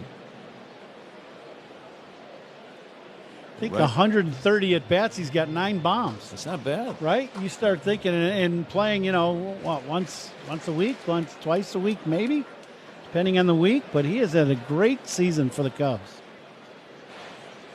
The stretch, short lead at first. This pitch is high. Throw to first, diving back in is Swanson.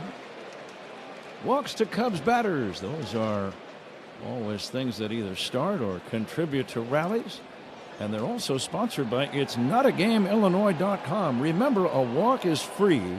A DUI is not. Drive sober or get pulled over. The 1-1. Dansby runs. The pitch, a strike. Throw to second. High throw. The tag not in time. Head first slide. Swanson got a big jump. Stole it much more on the pitcher than he did on the throw by the catcher, Pages. Yeah, I would agree. Great jump by Dansby. He was off and running. He got a great jump, high leg kick, and Dansby with very good speed just beats the throw. Stolen bases by the Cubs, brought to you by Turo Tire. Chicago's hometown tire. Find a dealer at Turo.com.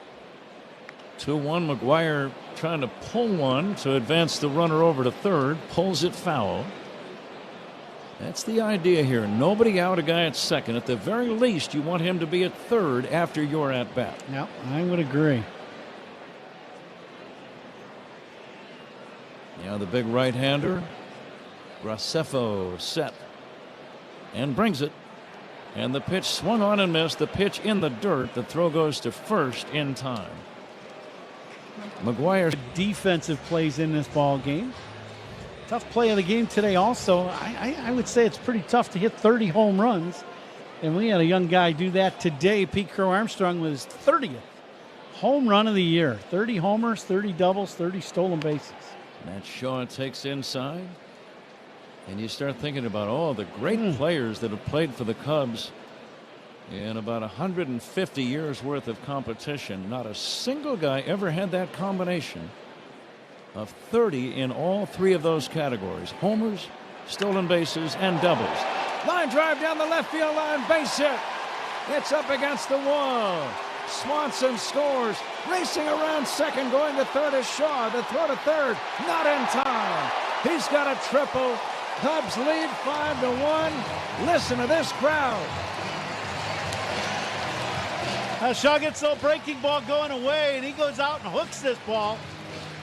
And it goes right down into the corner. Cubs catch a break, that it goes into the ivy and comes out of the ivy. And once it comes out of the ivy, Shaw, I could tell, he was halfway to second base, and he was thinking 3 all the way. And he goes flying into third. He's got good speed. Yes, he does. And here's Michael Busch with the infield in. Busch will take a strike. Michael with a homer and a walk in this game. Shaw with the RBI. Shaw now with 44 runs batted in. And the pitch to Bush, swing and a miss. Michael's 5th inning home run came against Michaelis to dead center. 32nd home run of the year for Michael Bush. Those are big boy numbers. Yeah, they really are. I couldn't be happier for him and Pete. Now the 0-2. Low and inside for a ball. He would like to get it over the infield if possible, with that infield in and a man at third with one away. Yeah, they're going to try to get him. You know, obviously they'd love to have a strikeout, but to get him to hook a ground ball into the defense on the right side. See if he can get a ball up and out over the plate and get one to the outfield. Here's the pitch. Check swing, foul back.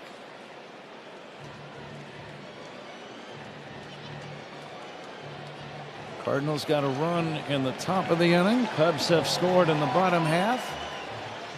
Cubs applauding the ball boy hustling out and getting the ball. Here comes the 1-2 pitch from the Cardinal right-hander. And Bush lines it foul to left out of play. These are always good battles. You know exactly what the batter wants to do. You know exactly what the pitcher is trying to do, which is try to get a strikeout or some kind of a weak ground ball. This is great theater usually. The lead at third by Shaw. And the 1-2. Line drive down the right field line. That's a base hit. Extra bases into the corner. Michael Bush around second and holding with a double. And the Cubs lead 6-1. Another great day for Michael Bush. We're in the 7th. He's walked. 32nd home run in the 5th, and now an RBI double in the 7th for the Cubs. And Bushy continues to stay red hot. His 2nd RBI of the day, his 86th of the year. 86 RBIs for a guy who's hit leadoff. Yeah, not bad. Big numbers. 32 and 86, those are big numbers.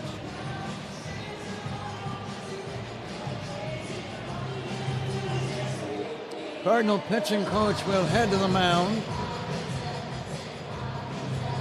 Dusty Blake talking with Graceffo. The inning started with a walk. Swanson walked and then stole second after McGuire struck out. Cubs have lashed a couple of extra base knocks. Shaw an RBI triple to the corner in left.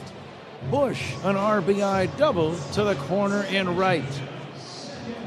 And the Cubs with their biggest lead of the day, 6-1. That was some meeting on the mound, I tell you that. That was a one-way meeting. I don't think the pitcher had much to say.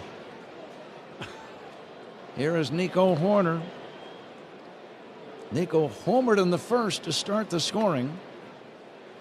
And he'll take outside for a ball. That shadow line now is almost out to home plate. The area behind the catcher and the batter and the umpire is all shaded. Most of the field in brilliant sunshine. The 1-0, Nico takes down low. RBIs by Cubs batter, sponsored by Old National Bank, where relationships and results matter. Get old. Cubs with their sights on their 90th win of the year. And Nico takes a strike. And these days run with the 3rd wild card. If you get 90 wins, you're almost guaranteed to be a playoff team in some way.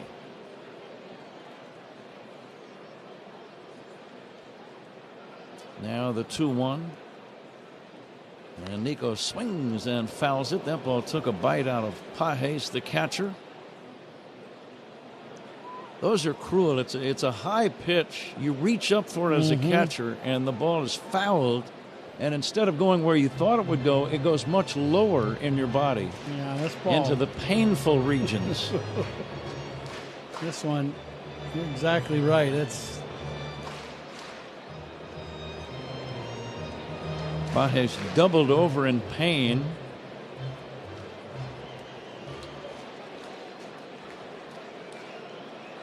It's 2-2 on Nico Horner. Cubs lead 6-1. And now the 2-2 pitch on the way. It's in the dirt. And of course, the catcher Pages has to dig another one out of the dust. There you go. Block this one too. There you go. I often think about the former Cardinal catcher Tim McCarver. Of course, got to know Tim pretty well over the years, but he said, catching, it is hideous. 3-2 pitch, little check swing foul, and we'll do it again. And he would know. He knew. Absolutely. He caught for 4 different decades. Yeah. He started in 1959, and his career ended in 1980. Wouldn't you just be mad at your dad? Mad at your dad? Yeah. Why would that be? Well, who do you think got you put the gear on you for the first time? Your dad should have said, I don't want you catching. No, play shortstop. You're good. Play short. Don't pitch.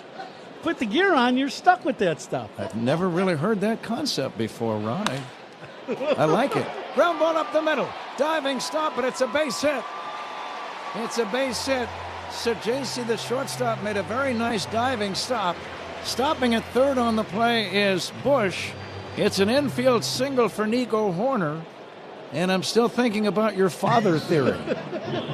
Well, my dad was a boxer, and so putting catcher's gear on was like, that's no big deal. You know, you're not getting punched in the nose. I mean, you know, you got a mask on. And he did. He put the gear on me at 7 years old. First glove I got, catcher's glove. I went, I'm going short. And you became a college graduate and a big league ball player. Yeah, there you go. Here is Ian Happ batting. Cubs lead by a score of 6-1. Now the Cubs are going to try to break it wide open. A little surprised the infield is not in all the way in this spot. How about you? Same. Ian runs well. I don't think you're looking at a guaranteed double play candidate. Horner getting his second hit of the day. First and third. Cubs lead by 5 with 1 away in this 7th inning. Great crowd today, not just in numbers. You knew that would be the case, but in enthusiasm. They came ready to make some noise. And that will never get old. I think fans, when the schedule first comes out, some of the first games that they look at and circle for games to go to is this series right here. Mm-hmm. 1 ball and 1 strike to Ian Happ. Happ batting left-handed, swings and misses. And again, it's always difficult to determine how much of an effect the crowd has in a particular game or in a full season. But I would say they've had an effect today. Yeah, absolutely. Here comes the 1-2 now. Ian Happ lines one into left field, a base hit, a broken bat. Coming in to score on the play is Michael Bush. Nico Horner stops at second, and the Cubs now with a 7-1 lead. And this jam shot just over Arenado's head, who was playing somewhat in. Ball bounces in the infield dirt, but over the head of Arenado for an RBI single for Happ, and that bat died a hero. Oliver Marmol, the manager, will make a pitching change. We'll be right back in a moment. Pitching changes by the opposition. Sponsored by Sloan, the official water efficiency partner of the Cubs and leader in smart water and... Sometimes your calling doesn't shout. It hums. Like a lullaby floating through a warm night in San Pedro. Before he could walk, El Niño had already taken his first step toward greatness. For Fernando Tatis Jr., baseball wasn't just in the house because Papa was a pro pelotero. It hung over his cradle like a promise. Desde la cuna, El Niño ya tenía swing.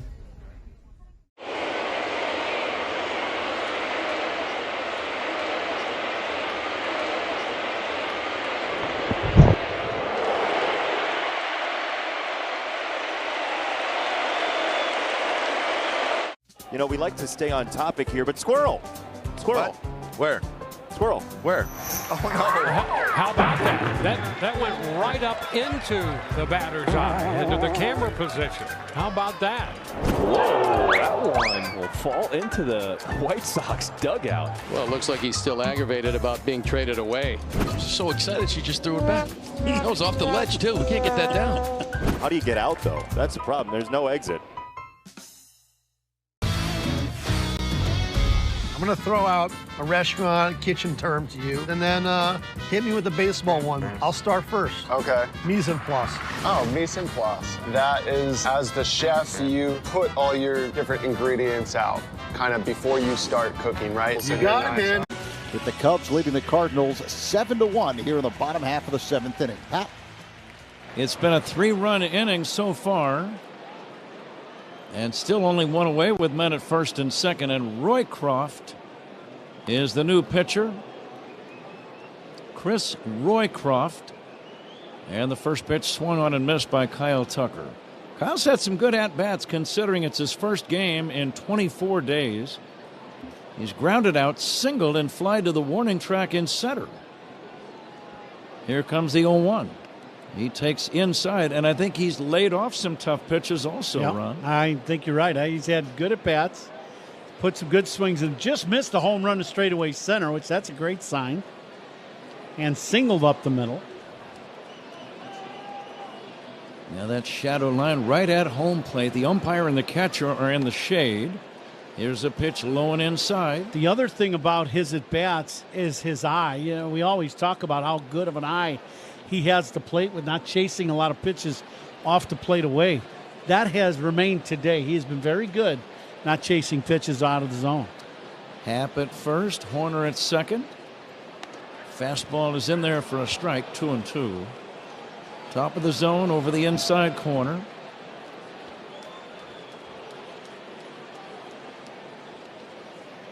Roycroft, big right-hander working. Cubs enjoying a 3-run rally, still only one away and 2 men on. Here's the 2-2. Tucker takes outside, 3-2. That's that pitch I was talking about, right? That pitch away, and he just no chance of him swinging and chasing that pitch.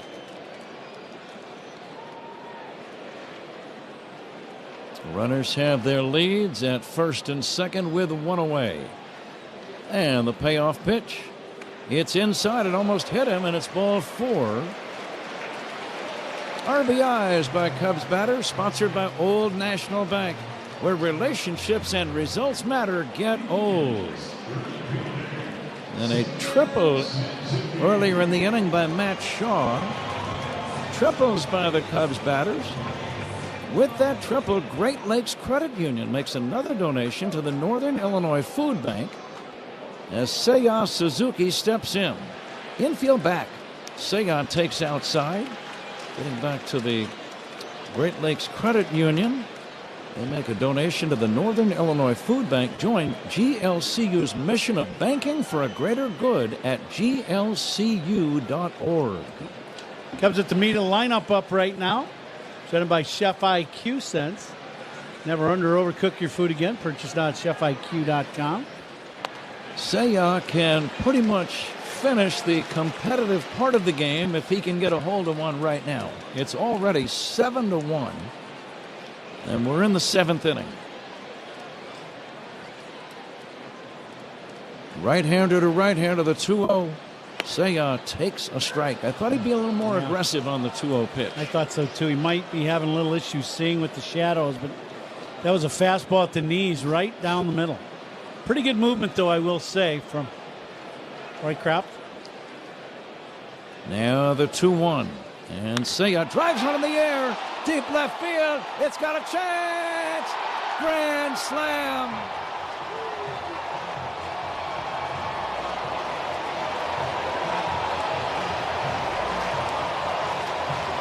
Seiya Suzuki with a grand slam. And the Cubs have broken this game wide open and lead 11-1. Well, a couple big milestones for the Cubs today. Two guys get to 30 home runs. Suzuki with his 30th, and that's 30 and over 100 RBIs for Suzuki. 2 big milestone numbers for a big league hitter. And Pete with his 30th bomb. What a day against the Cardinals here in the final weekend of the season. Pete Crow Armstrong, the batter. He'll take outside for a ball. You're right, Ron. You played for a long time. To get 30 homers and 100 RBIs on one swing is very significant. It's a moment he'll never forget. And look out, Pete Crow Armstrong gets hit in the leg by the pitch. And that nailed him pretty good. I think it hit him in the front knee. Crow Armstrong gets up. He was in some pain there.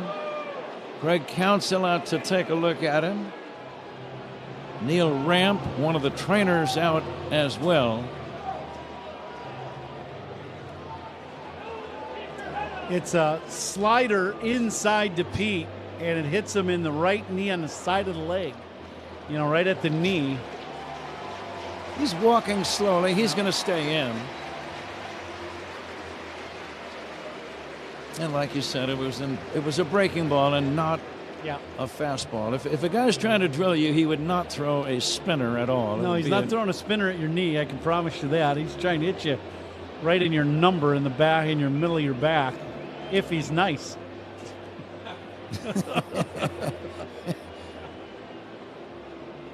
It is a hit by pitch. Pete's going to stay in the game. He's going to jog a little bit down the right field line. And just by jogging, he gets a little ovation from the fans. That's when you know you're having a good day. Just by jogging, they give you a little standing O down the right field line. I got the big ovation after his 30th home run earlier in the game. But Suzuki now with, as you said, Ron, 30 homers and 101 RBIs. And that's one he will never forget. Yeah.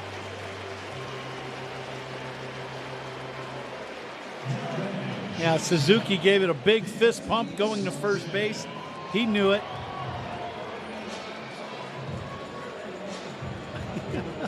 Neil Ramp, the trainer, and Craig Counsell hustle off the field. I don't know what Bill Miller was doing.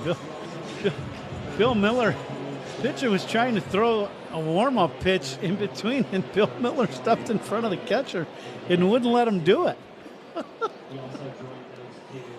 Oh, nothing like baseball. The umpire almost got drilled. Here's a pitch outside to Dansby Swanson. He did. He stepped right in front of Pius and put his arm out, and that pitcher was ready to throw a pitch, not, you know, like a warm-up pitch. It sounds kind of like a dangerous move to me. Yeah, Billy didn't have a bat in his hand. The 1-0 to Dansby.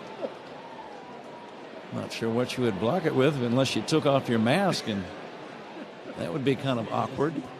But, I mean, I don't know why he wouldn't let him throw a warm-up pitch if he's standing there for 5 minutes. That doesn't make much sense. Cubs lead 11-1. Here's a pitch, almost a wild pitch, way outside. Now we've reached that point of the day where the sun is still covering most of the field, but the plate, the batter, the umpire, and the catcher all in the shade. So in the last fraction of a second, the ball leaves the sunlight and dips into the shadows. 2-1 pitch, swung on and missed. Is it an issue yet? I don't think it is, but well, a little bit. Not as bad in 10-15 minutes from now. It's worse when it's halfway. But you're still trying to track the ball right to the barrel, and the ball's going to be in the sunlight all the way up until it just about gets to the hitting zone, and then it's going to go into a shadow. 2-2 on Dansby. One away. Cubs have batted around in the inning. Swanson, the 10th man to bat. Cubs have scored 7, one of their biggest innings of the year. We'll try to find out and see what has been their biggest run-scoring inning this year. This has got to be a candidate. Yeah. They had some in Sacramento, right? Didn't they have a couple in Sacramento? That sounds right. A couple in the same game, if I remember right. 2-2 pitch, low and inside to Swanson. This, according to Zach Zaidman, thank you, Zach, a Second time in team history the Cubs have had 3 different players with 30 homers in a season. Third time.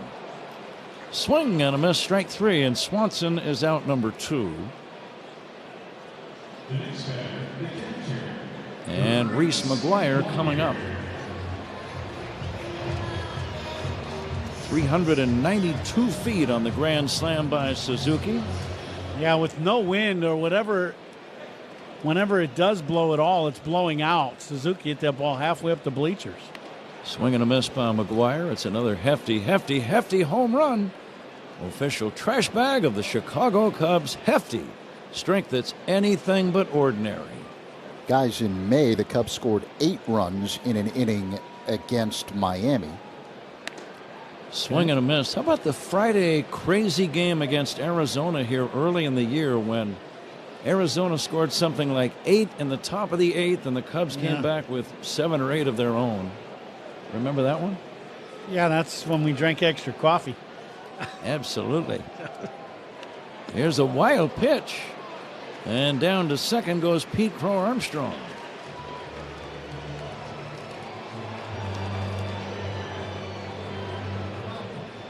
Cubs out hitting St. Louis 10-5 and leading 11-1. Cubs trying to get that magic number down to 1 to clinch that home field advantage for the wild card series. There's a ball high and outside, 2-2. And if the Cubs can hang on to this sizable lead, and they certainly should, if Arizona would knock off San Diego tonight, there will be playoff baseball at Wrigley. The 2-2. Bouncer past the mound, charging second baseman. Gorman makes a running throw to first to get it. But the Cubs have a frolicsome 7-run 7th inning at Wrigley, featuring a grand slam by Suzuki. We go to the 8th inning. Cubs 11, Cardinals 1 on The Score and the Southwest Airlines Cubs Radio Network. Talking Cubs Monday through Friday afternoons with Spiegel and Holmes, 2 to 6 on The Score. One text, one snap, one. Ask yourself now, are you ready? The show is about to begin. Every pitch, every swing, every moment hits harder. And when these performers step up, the crowd loses its mind. Time to let these maestros of the diamond shine.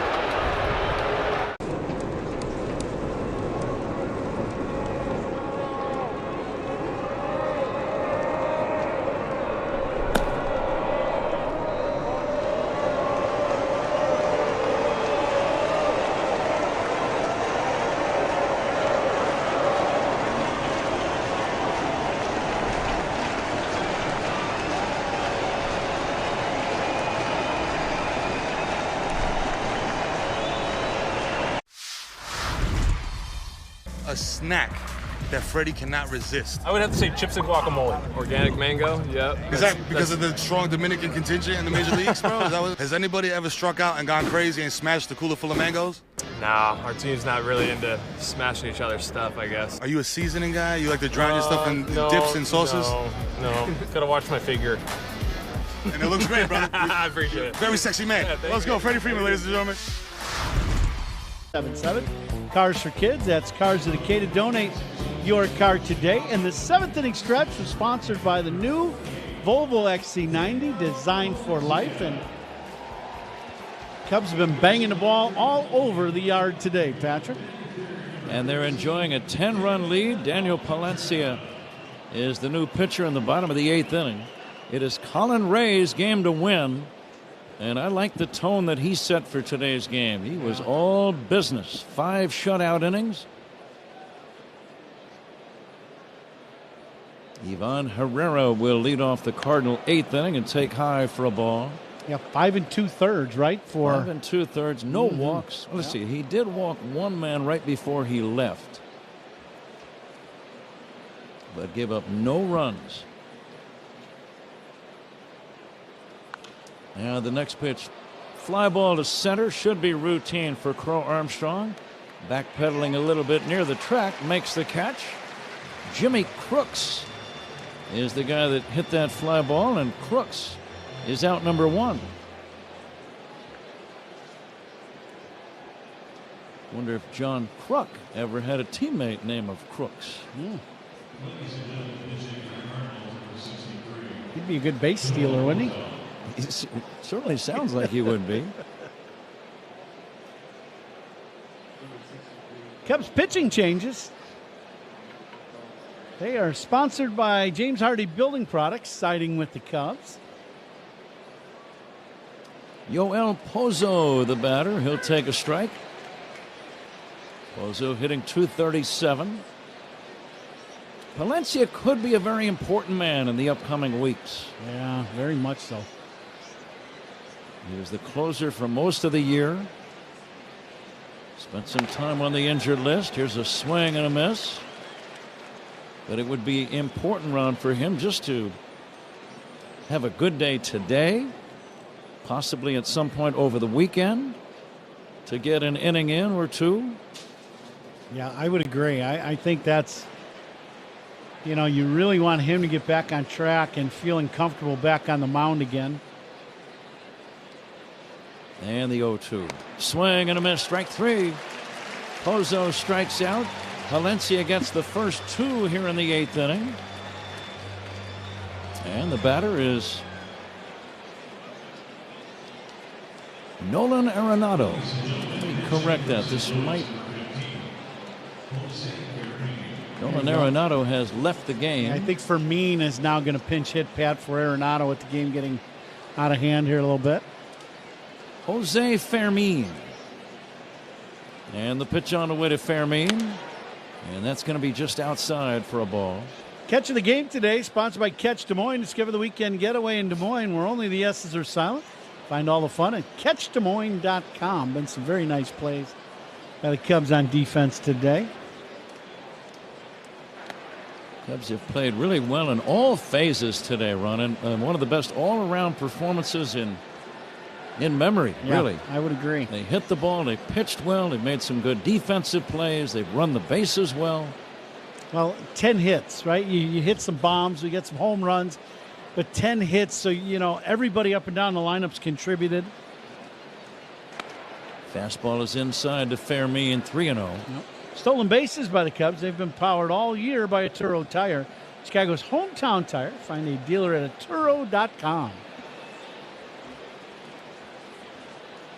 Now the 3-0 to Fermin from Palencia. And that's right over the middle of the plate for a strike, 3-1. Nice little easy get me over fastball on 3-0 and 101 miles an hour. Go get him. Palencia works over on the first base side of the rubber. Here's the 3-1. Pop fly, might have broken his bat. The third baseman Shaw is going to make an easy catch. And a very impressive 1-2-3 inning for Daniel Palencia, as he is congratulated walking back to the dugout by catcher Reese McGuire. 3 up, 3 down. We go to the bottom of the 8th inning. Cubs 11, Cardinals 1. Before he was feared on the field, Ronald Acuña Jr. was chasing wins on a different kind of field. For the Acuñas, el béisbol was a story told in fastballs and late-night rematches. Every loading screen was a part of the strategy. Smash de botones. Smash de jonrones. That's how La Bestia was born.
Now on ChefIQ.com. That's Chef IQ. Off the field, vote today at MLBtogether.com/Clemente Award.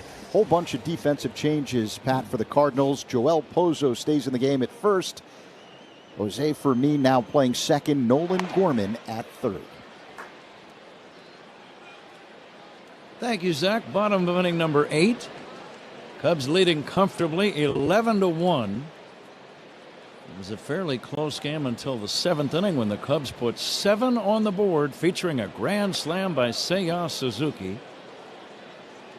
Earlier, if you're just joining us, maybe you've been working and now you're in your car battling some Friday afternoon traffic.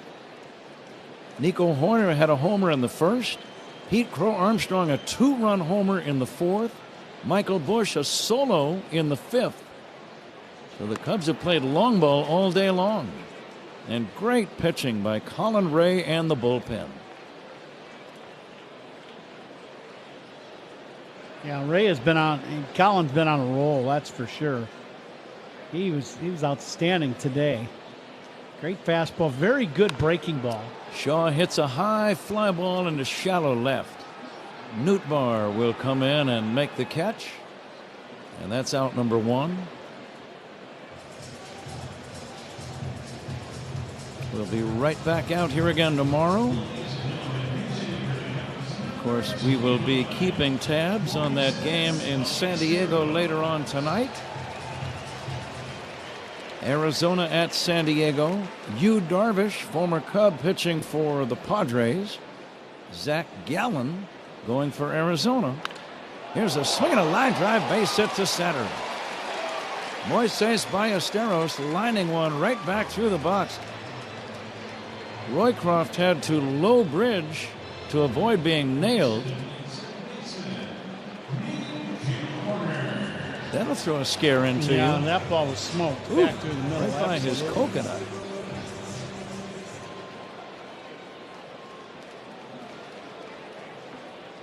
Ballesteros at first. Here's Nico Hoerner. Nico with a couple of hits. When you're playing these big games, Ron, both late in the regular season and I think especially in the postseason, that first run that you get is huge. Just in terms of momentum and making the other guys on the other side play from behind. Yeah, no doubt. Absolutely. You get these teams that are scuffling a little, and yeah, you get 3 or 4 runs ahead, and next thing you know, they're all, it's just not the same group. You lose the fight a little bit. But he's trying to do some things a little different, maybe trying to hit some more home runs or do something. And, you can just see the thing kind of slipping away. Hoerner with a couple of knocks today. Nico will foul it away. And I think that early scoring is especially important in home games at Wrigley. It really gets the crowd fired up, and then they become a factor. And that makes the comeback even more difficult for the opposition. Yeah, since Nico blasted that one into the center field seats, this crowd's been into the game. Bounce to third, charging and gloving Gorman. Good play by Gorman. And he throws to first to get Hoerner on the play. Ballesteros moves into second base. 2 outs in the 8th inning. Cubs leading 11-1. And the batter is Kevin Alcantara batting for Ian Happ. So Craig Counsell letting a couple of guys getting a little bit of rest. That's never a bad thing. Yep. I would think if you're Craig Counsell, you are really going to pull for Arizona tonight in hopes that they can get a W. Here's a base hit into right center field. Rounding third and scoring is Ballesteros. And the Cubs now lead 12-1. So the guys off the bench now becoming a factor. Kevin Alcantara driving in Moises Ballesteros. And Kyle Tucker, the batter. Yeah, he just steps up, gets this fastball that's away, and he just smokes this ball in the right center field. It's a very nice piece of hitting by the 2 young guys coming in to get some at-bats. Let's see how we did in the attendance game. It looks like Ron Coomer is the winner in the Benny's Beverage Depot attendance game. Tucker swings and fouls it back. The actual figure, 35,611. I would have guessed more. Yeah. And I did guess more. Now, Ron, here is a nickname for you. I'm not sure if this is Paul Zarang's fine work or maybe Zach Zaidman. If you say what it is, I'll know. There is a pitch in for a strike. It has your attendance figure, Okay. and then it has 4 asterisks. Oh, okay. And then the name Kumalicious is the winner. Kumalicious. Almost afraid to ask who came up with that name. Here comes the 0-2 pitch, swinging a foul back. But I do think this is scrapbook material for you. Yeah, so you go ahead and file that one away. Hey, Ziggy, could you sign that for me, Ziggy?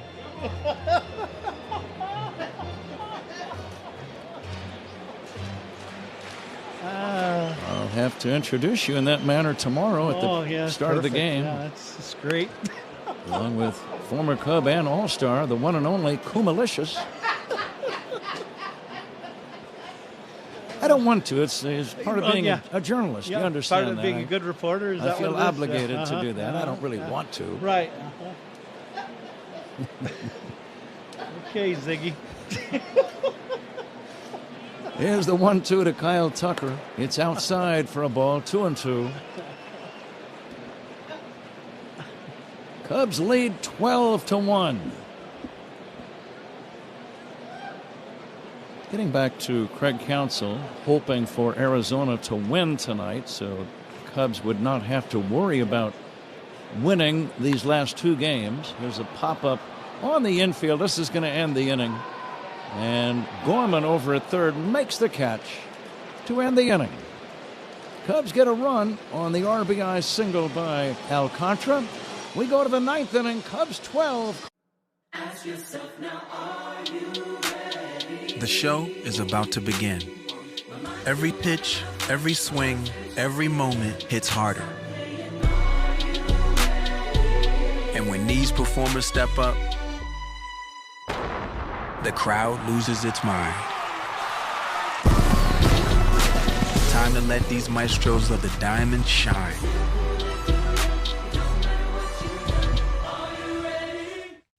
Moniak on the run, sliding grab, and he can't get it. It rolls up the line. Well, a bloop single and now a bloop double. You see him just slip right off the bat.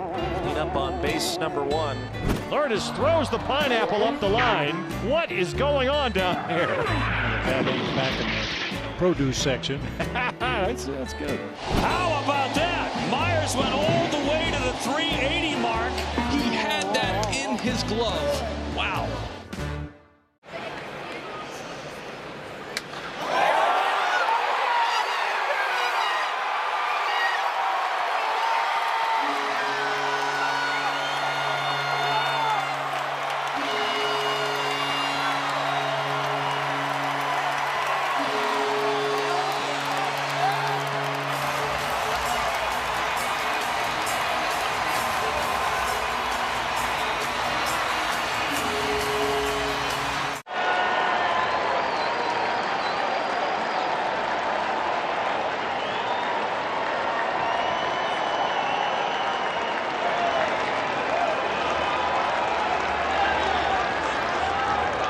Beautiful. Find yours at your locally owned retailer. Visit BenjaminMoore.com today. This copyrighted broadcast is presented by authority of the Chicago Cubs. It may not be reproduced or retransmitted in any form, and the accounts and descriptions of this game may not be disseminated without the express written consent of the Chicago Cubs. Top of the 9th, Cubs 12, Cardinals 1. The 9th inning is brought to you by Bosch Power Tools. The more you Bosch, the more you feel like a Bosch. Pat? And Zach, before you turn the mic off, I think you have some additional information regarding Alcantara and that run batted in the 8th inning. Yeah, it's the first one of his career. First career RBI for Nice. Kevin Alcantara. Also, Moises Ballesteros stays in the game. He's at first, Pat. We have not seen Ballesteros in the big leagues play first base. He was working at first base today, early today. Nolan Gorman fouls it away. 0-2. Brad Keller is the new man on the mound for the Cubs. Cubs pitching changes sponsored by James Hardy Building Products, siding with the Cubs. That would tell you that they're going to hope or need possibly Ballesteros at some point could possibly get some action at first come October. You know, if you start making, you know, it changes back and forth with pinch hitters. Of course, the ball's going to him, right? Bouncer foul, of course. That's standard. It's a foul ball, 1-2. Ron, it's about time for you to think about the toast of the game ball player presented by Benny's Beverage Depot. Certainly some candidates today. I think the candidate today, you know, you've got two guys that have done some incredible things today. Swing and a miss, strike 3. Gorman is out, number 1. Without that, it would have been Colin Ray today for sure. But because of some stats that are just special stats for big league players, they really are. Pete Crow Armstrong hit his 30th home run today. That's a big number. 30 home runs, 30 stolen bases, and 30 doubles. The only Cub to ever do that. And then also Seiya Suzuki with 30 home runs and now 101 RBIs on a grand slam. They will be our toast of the game ball player by Benny's. That's a good call. Thomas Sajaci, the batter, takes ball 1. Cubs leading by 10 runs here in the 9th inning. You don't see a whole lot of blowouts between the Cubs and Cardinals, either here or in St. Louis. Usually they go right down to the last batter. This pitch is in there for a strike, 2-1. That's why it's become such a classic rivalry. Balzarang calling for an ID. He added the syllables "alicious" after the ID request. Just wanted to report that. He's kind of got "alicious" on the mind. Yes, he does. Whatever that might mean. Here comes the 3-1 pitch on the way to Sajaci, and it's in there for a strike, 3-2. We'll get you that ID right after this next pitch, or pitch-alicious, I guess we could call it. Here comes the 3-2 swing and a miss, strike 3.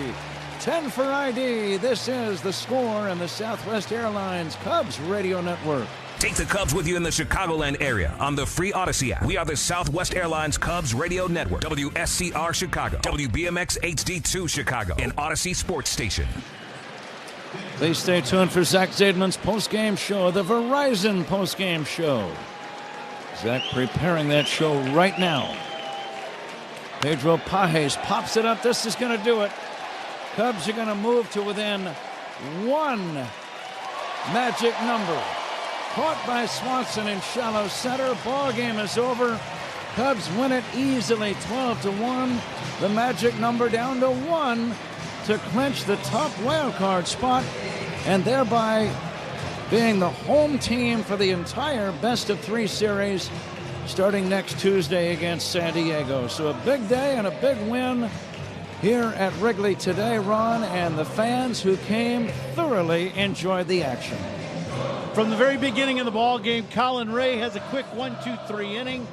Nico Horner with a home run right away into first inning, a blast to center. All Cubs today, big home runs by Pete, by Suzuki, by Bushy. Just a great Cubs effort today. And now this is 3 games in a row, even though the Cubs, you know, haven't won all those games. 3 really good offensive days in a row. And the other important part, Kyle Tucker looked very good today playing. He DH'd today, got him a hit, but looked good swinging the bat, and looks like he's on the right track. Certainly a lot of positives, Ron. Speaking of positives, Bruce Levine is down in the Cubs' third base dugout, and he's going to get one of the Cubs, and I think he is ready to go right now. Or maybe not. But Bruce... I think what they're doing with some of the guys, Pat, is the 30 home run